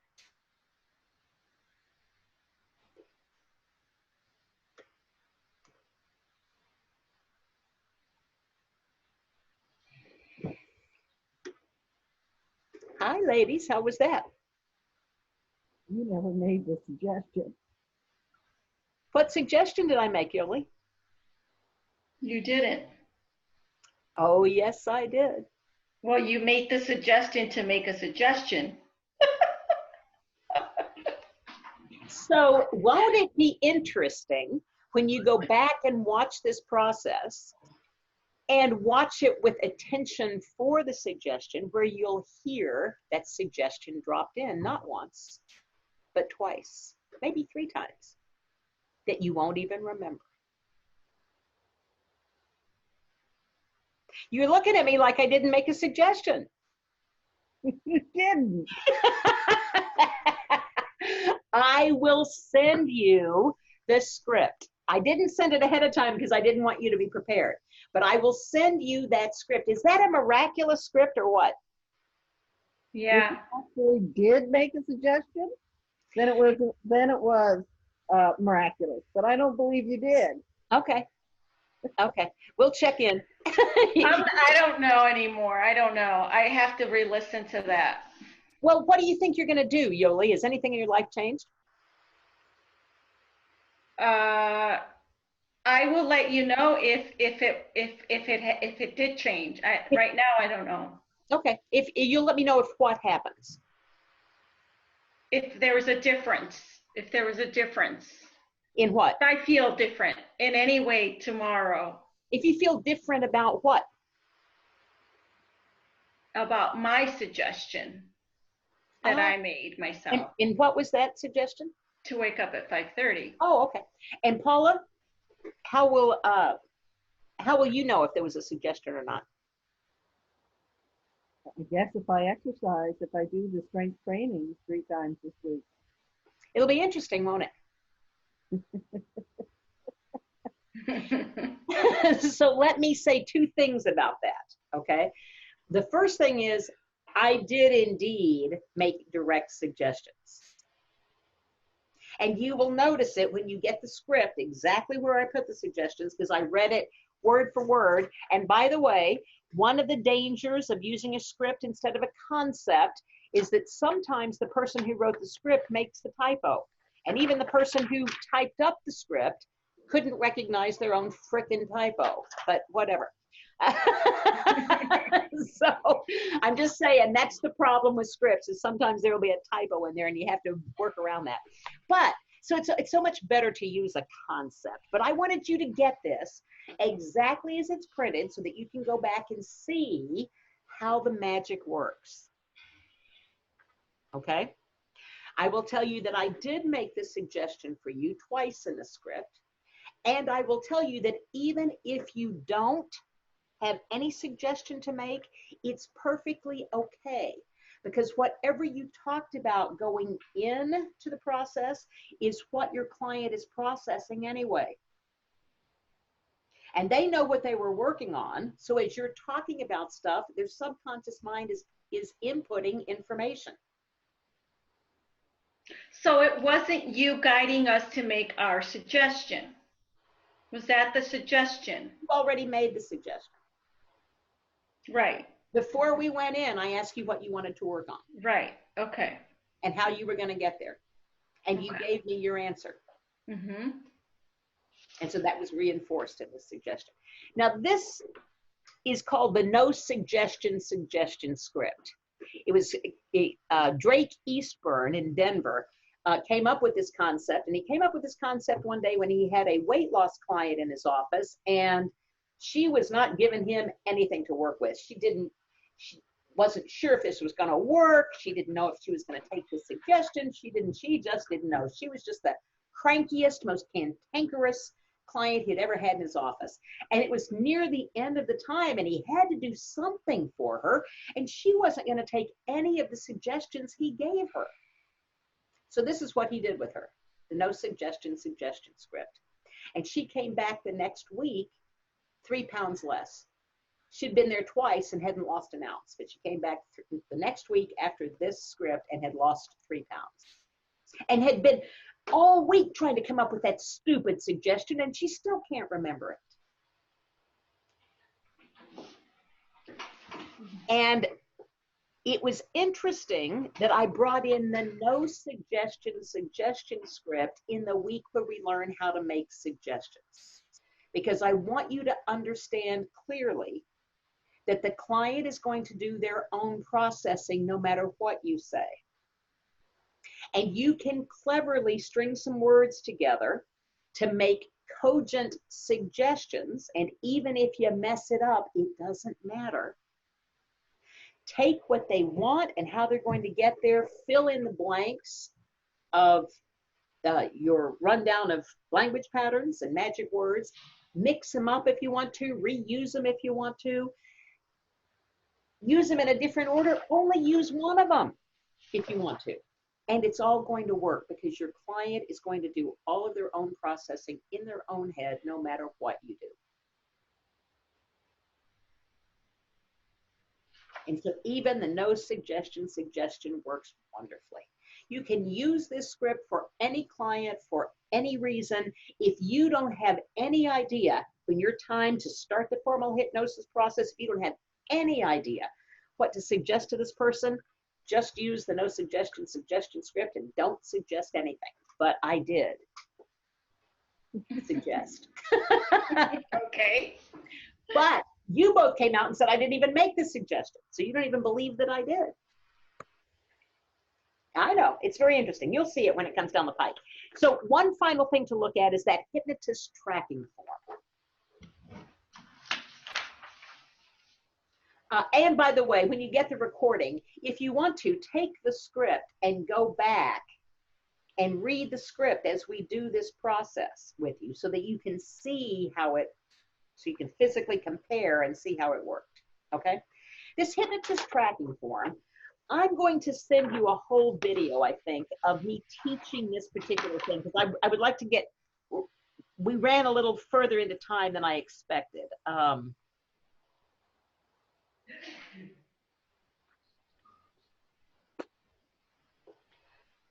Okay, so I will send you a class specifically on this, but I believe that you already know enough that we can go down it a little bit right here. So that the communication cues, that is very much NLP, visual, auditory, kinesthetic, olfactory, and gustatory. That's what those letters mean. When you're using eye accessing cues, which is what they teach a lot of in NLP, a lot of it has been debunked and they say there's not even any truth to it. What we do know for sure is that when someone's eyes roll up and look either way, they're accessing a visual field, okay? They're accessing a visual memory. As they look side to side, they're not shifty, they're accessing an auditory field. And as they look down, they're accessing their body feelings. They're accessing kinesthetics. Now, really, when NLP masters teach this, and they teach eye accessing cues, they teach it very specifically. When a client looks up into their left, so I guess as you're facing me, this would be your left, correct? Mm-hmm. Up into their left, that is said to be a memory, a visual memory. And up and to the right would be visual construct, or they're creating, they're making it up. That's the way it's taught. That's only true about 40% of the time. People store information in their head in their own way. Nobody ever teaches us how to store information. So if you want to really do a deep dive into into eye accessing cues, just understand that everything that you'll be taught about it is only 40% accurate. And so what you want to do is make sure that, I mean, learn the information, but make sure you get a baseline with the person who's in front of you. Because they might store their stuff up and to the left and they may create up and to the right, or vice versa. We want the baseline on how they're doing it. That's what we really want, is how they are actually making this happen. And you ask that by, what was your first car? Well, they have to think about that.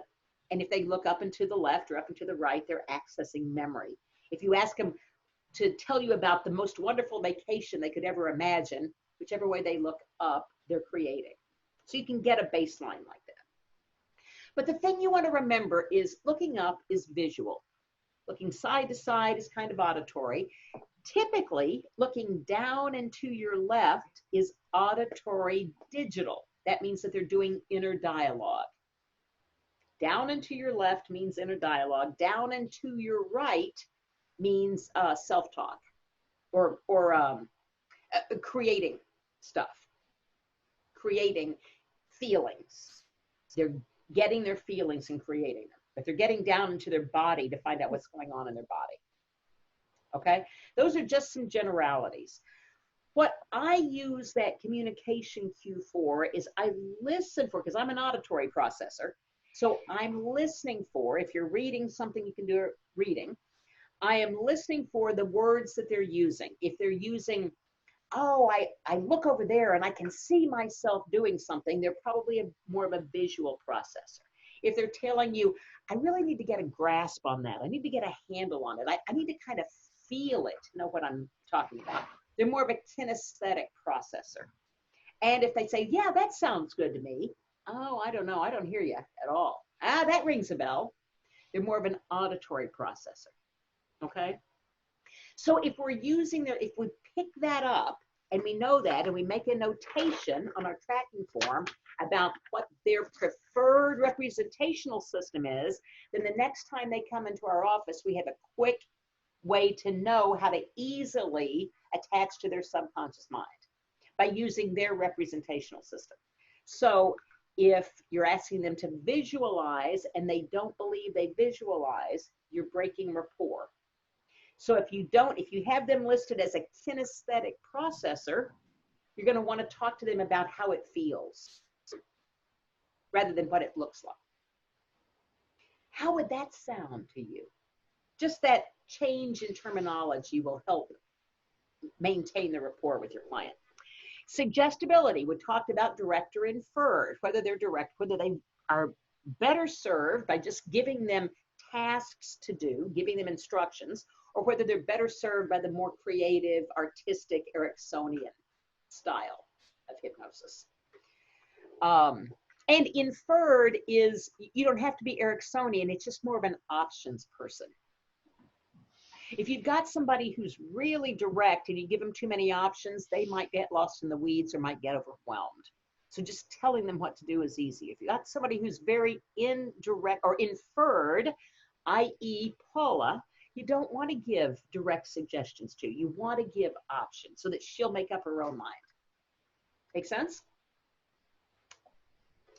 Are they moving toward a goal or are they moving away from pain? It's just something that you might want to know so that you can help them turn their attention to where they want to go instead of what they're getting away from. Are they internal or externally motivated? Well, if somebody said, if I ask a question like, how do you know you've done a good job at something? Well, let me just ask. Yoli, how do you know you've done a good job at something? I feel satisfied. Where do you feel that? Internally. Ah, and Paula, how do you know you've done a good job at something? I feel it the same as Yoli internally. Okay, so both of you are internally motivated, an internal locus of control. Mm-hmm. Okay, an internal locus of control. So you know yourself. So when I give you suggestions, I'm going to talk to you about how it will feel for you, how it will look for you, how it sounds for you to do it. If there's an external locus of control, so if you had either one of you said, oh, when my boss tells me that it's good, I know that I've done a good job. Now they've got an external locus of control. So now we're going to help them find external examples of how they've been successful with their change. We might, if we have enough time, help them learn a more internal barometer, have a more internal barometer, but we may not have time for that. Right now, we're just making a change, right? So let's use the strengths that they already have.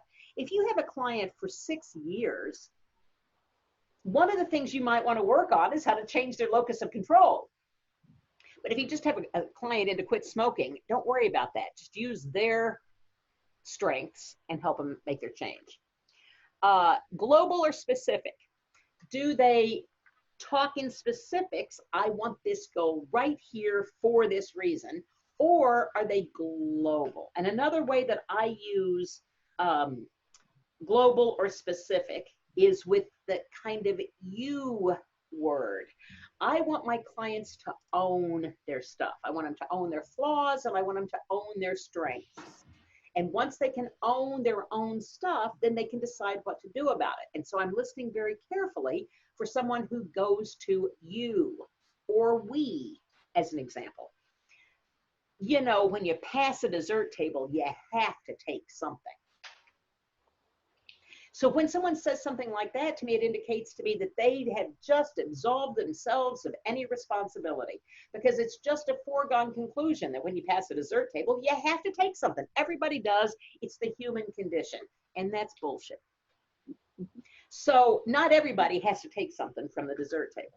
So I'm going to have to call them out on that and say, wait a minute, own that. Say, when I pass a dessert table, I have to take something. I can't resist. Say it that way.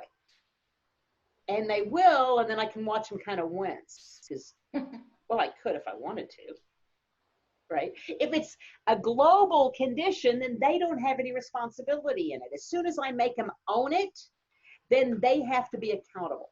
So I make them own everything. Every time I hear them say, you know, when you do something, I go, no, I don't. I don't do that. So own it. Say that again using the I word. And sometimes they'll maneuver over to, oh, well, we together, blah, blah, blah. Yeah, get out of the group. What do you do? Own that. When I am in this environment, this is what I do. And yes, I challenge them and I get provocative sometimes. I want them to own it, because as soon as I get them to own it, I can't pass a dessert table without taking something. Their subconscious mind goes, watch me. Well, of course I can. Here's how I might do that. Right?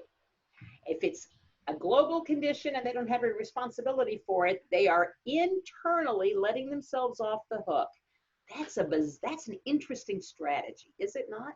And we want to know that strategy. If that's a strategy they're using, we want to call them on it and teach them a new strategy. Teach them to own it, and the moment they own it, they can change it. If it's a global condition, none of us can do anything about where the sun rises and falls. We don't have any control over that. We cannot make the sun set in the east if we want to. That is a global condition.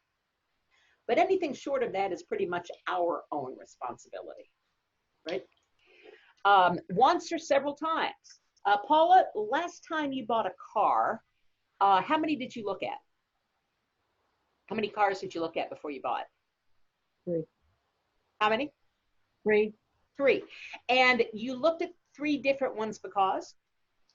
I actually only looked at the same model in 3 different dealerships, because I just wanted the same vehicle that I already had, the newer version. Okay, so I'm going to say, just from that encounter, I'm going to say that Paula is kind of a once person. We tell her something once and she gets it. I would have to do a little more discovery to know if that's true or not, but just with that one question, you gave me an indication that you don't need to do a lot of research. You don't have to go around and compare a bunch of stuff. You know what you want, and that's what you're getting. Yes, pretty much. Okay, and I learned that by asking her about a car, right? Not about an issue or anything else. I'm just looking for her strategies, how she runs her programming, her life. Yoli, the last time you bought a car, how many cars did you look at? I, too, only looked at one model. So you also only looked at one model. So you there, too, only need one thing. Now, you looked at 2 because? Who, me? No. Yeah. I looked at 1. But you said at 2 dealerships. Did you say 2 dealerships? No. Oh, I'm sorry. I looked at 1 model. Okay. But I'm sorry, say it again. No, I thought it was maybe Paula that looked at. I thought you said you looked at 1 model at 2 different places. Oh, My no. misunderstanding. Okay. My misunderstanding. So that's how we gather that kind of information. And we want to know that because we want to know, do we need to give them a series of suggestions? Do we need to compound the suggestions? If somebody has to do something several times, you know, I went back to the same dealership and I drove that car 4 times before I decided that I really, really wanted it. I might drill down to find out what was it that made you know, how did you know? I might do that, but I might just take the information that they need to do something several times before they actually decide on it. So that could help me in deciding how many sessions we might need for a change. That could help me decide whether I want to repeat my suggestions over and over. Do I need to pepper the suggestions liberally throughout the process that we're doing formally? Do I need to keep seeding the suggestions? How many times do I have to make contact with this new idea before it will actually stick? So that's what I'm gathering that information for. And are they an independent player or a team player? Do they work better on their own or with a team? Because that's going to help me form those suggestions too. If they work better in a team, then I might say, let's get you an accountability partner, or let's get you somebody to do this with you, because we want to work with their strengths, whatever's going to help them make that change. That's what that top part of that form is for. What we have next is the outcome specification sheet, kind of in a shorthand version, right? What do you want? What is the evidence you have it? What are the resources you have for it? Anything else that you need for it? What's stopping you from doing it? And what are you going to get out of doing it? So that's pretty much our outcome specification sheet in a nutshell. And then the personal trance words, that's what I was asking to get to the motivation strategy in this particular case. But anytime along the outcome specification sheet, you can veer off to get personal trance words by asking things like this. Paula, what do you need in a job to make it enjoyable for you? I need an opportunity to do research. I need to be able to speak in front of Wait, an people. opportunity and what else? I can't hear you. An opportunity to do research, an opportunity to speak in front of people, and I need autonomy. Economy? Autonomy. Autonomy. Autonomy. Yes. I won't. Now that doesn't surprise me at all. Before we ever went through this, I would have put you as independent on the motivation strategy. So, yeah. Paula, also, how do you know if you've done a good job? You just feel it? Yeah. Okay. Yeah. Yoli, in a friendship, what do you need to make that a really strong relationship? I need trustworthy, loyalty, and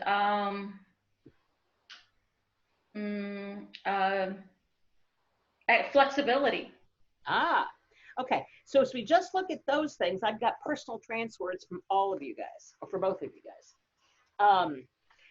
Paula's personal trance words from the answers she gave me was autonomy, opportunity, research, in front of people,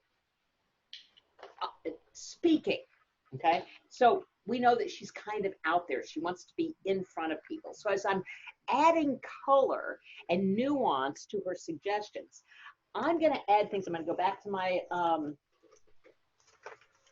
suggestion page, okay? I'm wondering, Paula, if you will feel so good, independent, as you go to bed earlier and get up earlier in order to get what you want, independent of everybody around you, and have the autonomy to do what you want to do, which is exercise early before you go to work. Now, what I did was I took the words that are important to her, peppered those into the suggestion that I made, and those words resonate with her.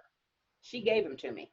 So when I'm using the autonomy word in conjunction with what she wants, her mind is going to go ahead and start processing how, that's right, I can do this on my own. I don't need anybody else for this. I can get this done for myself, et cetera, et cetera. Does that make sense? Mm-hmm. And for Yoli, let's say you want, well, you want to get up earlier too. Earlier, you were saying something about wanting more confidence, wanting to know that you can do this. Mm-hmm. Is that right? You just want to know that you can do this. Yoli, you can trust yourself because you are trustworthy, and you know already that when you study and you practice, you are flexible enough to do what needs to be done. Be loyal to the process, loyal to what you're learning and to your desires because it's what you want. And you can trust yourself to create that for yourself. Mm-hmm. So I used her words of trustworthy, loyalty, and flexibility peppered in to make that even more her suggestion. Right. Make sense? So Mhm. that tracking form is something that you can use as you're working with clients to keep track of your clients, and it's everything that you need for record keeping for your clients. They're in one little sheet. I will send you a more complete video on this, but that's all you really need to know. What you got there is all you really need to know. Are there any questions? Everybody happy? Yes. Session. No questions. What'd you say, Paula? You said great session. Oh, good, good, good. So, our next class is December 1st. I'm going to miss you guys. We got a couple of weeks off.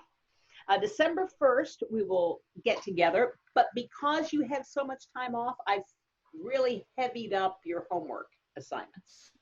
This would be a great time, if you haven't yet, to read my book, Magic Words and Language Patterns. It's not required, but it will give you even more. I have it on my nightstand, and now that Paula was talking a lot about it, I'm definitely going to read it. Here's the thing. It's an easy read. I know. It's an easy read. It's not complicated. I It's know. not dense. Okay, it's an easy read. So it'll be fast. Practice language patterns on everyone. Just pick one and all day use it on as many people as you can use it on. Use it on the grocery store clerk. Use it on the bus driver. Use it on somebody you're standing next to in line. Just find, what I'm asking you to do is just find creative ways to plug this in. And if it doesn't work, it doesn't matter. Laugh at it. You're just practicing. And if it doesn't work, if it doesn't give you the outcome you expect, then go back and revisit how you said it. Was it appropriate to use in this context, etc. So learn from it too, okay? Practice specifying outcomes and eliciting strategies to make suggestions. So if you want to do something with somebody, get specific about what you're working on. Don't just make it global and out there. Get specific. You don't have to know, but they have to know. So even if they don't want to tell you the story, have them focus in on the specific thing that you're working on. Hypnotize somebody, at least one person. You've got a long time. I would love for it to be more than just one person. But hypnotize someone using the outcome specification, gathering all of your information, using your induce, deepen, all of that. Include a list of suggestions that you want to give him and emerge. Now also, you can plug in the no suggestion by plugging in their suggestions to it. You can also use theater of the mind. You can use any technique you want to in there, but include some of these targeted suggestions so that your client makes their discovery. Okay? Okay. I want you to discover something interesting about Gil Boyne. Oh, this is coming in your email. About Gil Boyne, Dwight Damon, Jerry Kine, and Ormond McGill. Those are Gil Boyne. Well, Dwight Damon is the president of the NGH. So for you, Yoli, you actually have his book, Recollections, that you can look at. I'm going to say on the record, because it's on the video, that is a recollection of Dwight Damon's small slice of the hypnosis world, because he doesn't include anything that is Ericksonian or anything that's not NGH. He also doesn't include he uses Rex Northford or Rexford or somebody like that, more than he does, say, Gil Boyne, who was more instrumental in even his upbringing. So learn something about Gil Boyne, Dwight Damon, Jerry Kine, K-E-I-N, and Ormond McGill. You might have to Google them. You might YouTube them. Learn something interesting that you're going to bring back to the class the next time that you're going to share with us. wow, this is what I found out. I didn't know this about this guy. I'm going to have you, I'm going to send you a list of videos to watch. History of hypnosis. You'll learn about the origins of hypnosis. You'll learn a little bit about Father Hell and Anton Mesmer. You're going to learn some things about James Braid and Esdale and Coulier. All of these are big folks in our hypnosis history. And when we come back, I do want you to watch all of these videos and take it in. But when we come back, we're going to go through how all of the things that we do today came down the line through history and what it's all based on. It's just so interesting when we look at how we're still using what they did in Greek history. I'm going to send you a James Tripp video to watch. James Tripp is one of my favorite hypnotists out of England, very Ericksonian, and he will be talking about Erickson. It's just a brilliant look at it. I wouldn't mind, in fact, I would really like it, and I'll probably put this on your homework sheet, to watch at least 2 YouTube videos with Milton Erickson. Just go to YouTube and put in Milton Erickson and just watch him, because it's very different than anything you will see in any of these videos I'm sending you. They're very authoritarian. I want you to watch how this guy with a horrible voice and in a wheelchair because he's got polio still hypnotizes people. Okay? Okay. And your test questions. I'm sorry, real quick. Test questions. Which statement is true regarding direct and indirect suggestion? A, Milton Erickson used indirect suggestions exclusively and got results, so we should do likewise. B, Dave Ellman used primarily direct suggestions and got results. We should use direct suggestions exclusively because a client paying to be hypnotized expects suggestions. C, some clients respond better to direct suggestion while others respond more easily to indirect suggestions. Or D, only mental health counselors should use indirect suggestions. Unlicensed practitioners should use only direct suggestions or a well-written script. C. Okay. That's really hard. I didn't really make a test that you would fail, right? How long and there's learning layered in there. How long do post-hypnotic suggestions last? A maximum of 48 to 72 hours. As long as the suggestion is useful, as long as the hypnotist commands it to last, or until the hypnotic seal is broken. B. B as in boy. B as in boy, you say, right? As long as the suggestion is useful? Yeah. Yeah. That's the answer. And we didn't actually touch on that, and I realized that we didn't actually touch on the hypnotic seal. Next time, I will tell you how to break the hypnotic seal. Or I'll put it in the email I sent to you. Okay? Any questions? Yay, ladies, if you send me your lab reports, I love them. And if you have any questions between now and then, email me, text me, or whatever. Have a happy Thanksgiving and see you in December. Thank you. Thank Great you. session. Happy Thank you. Thanksgiving, guys. Bye. Bye-bye. Bye.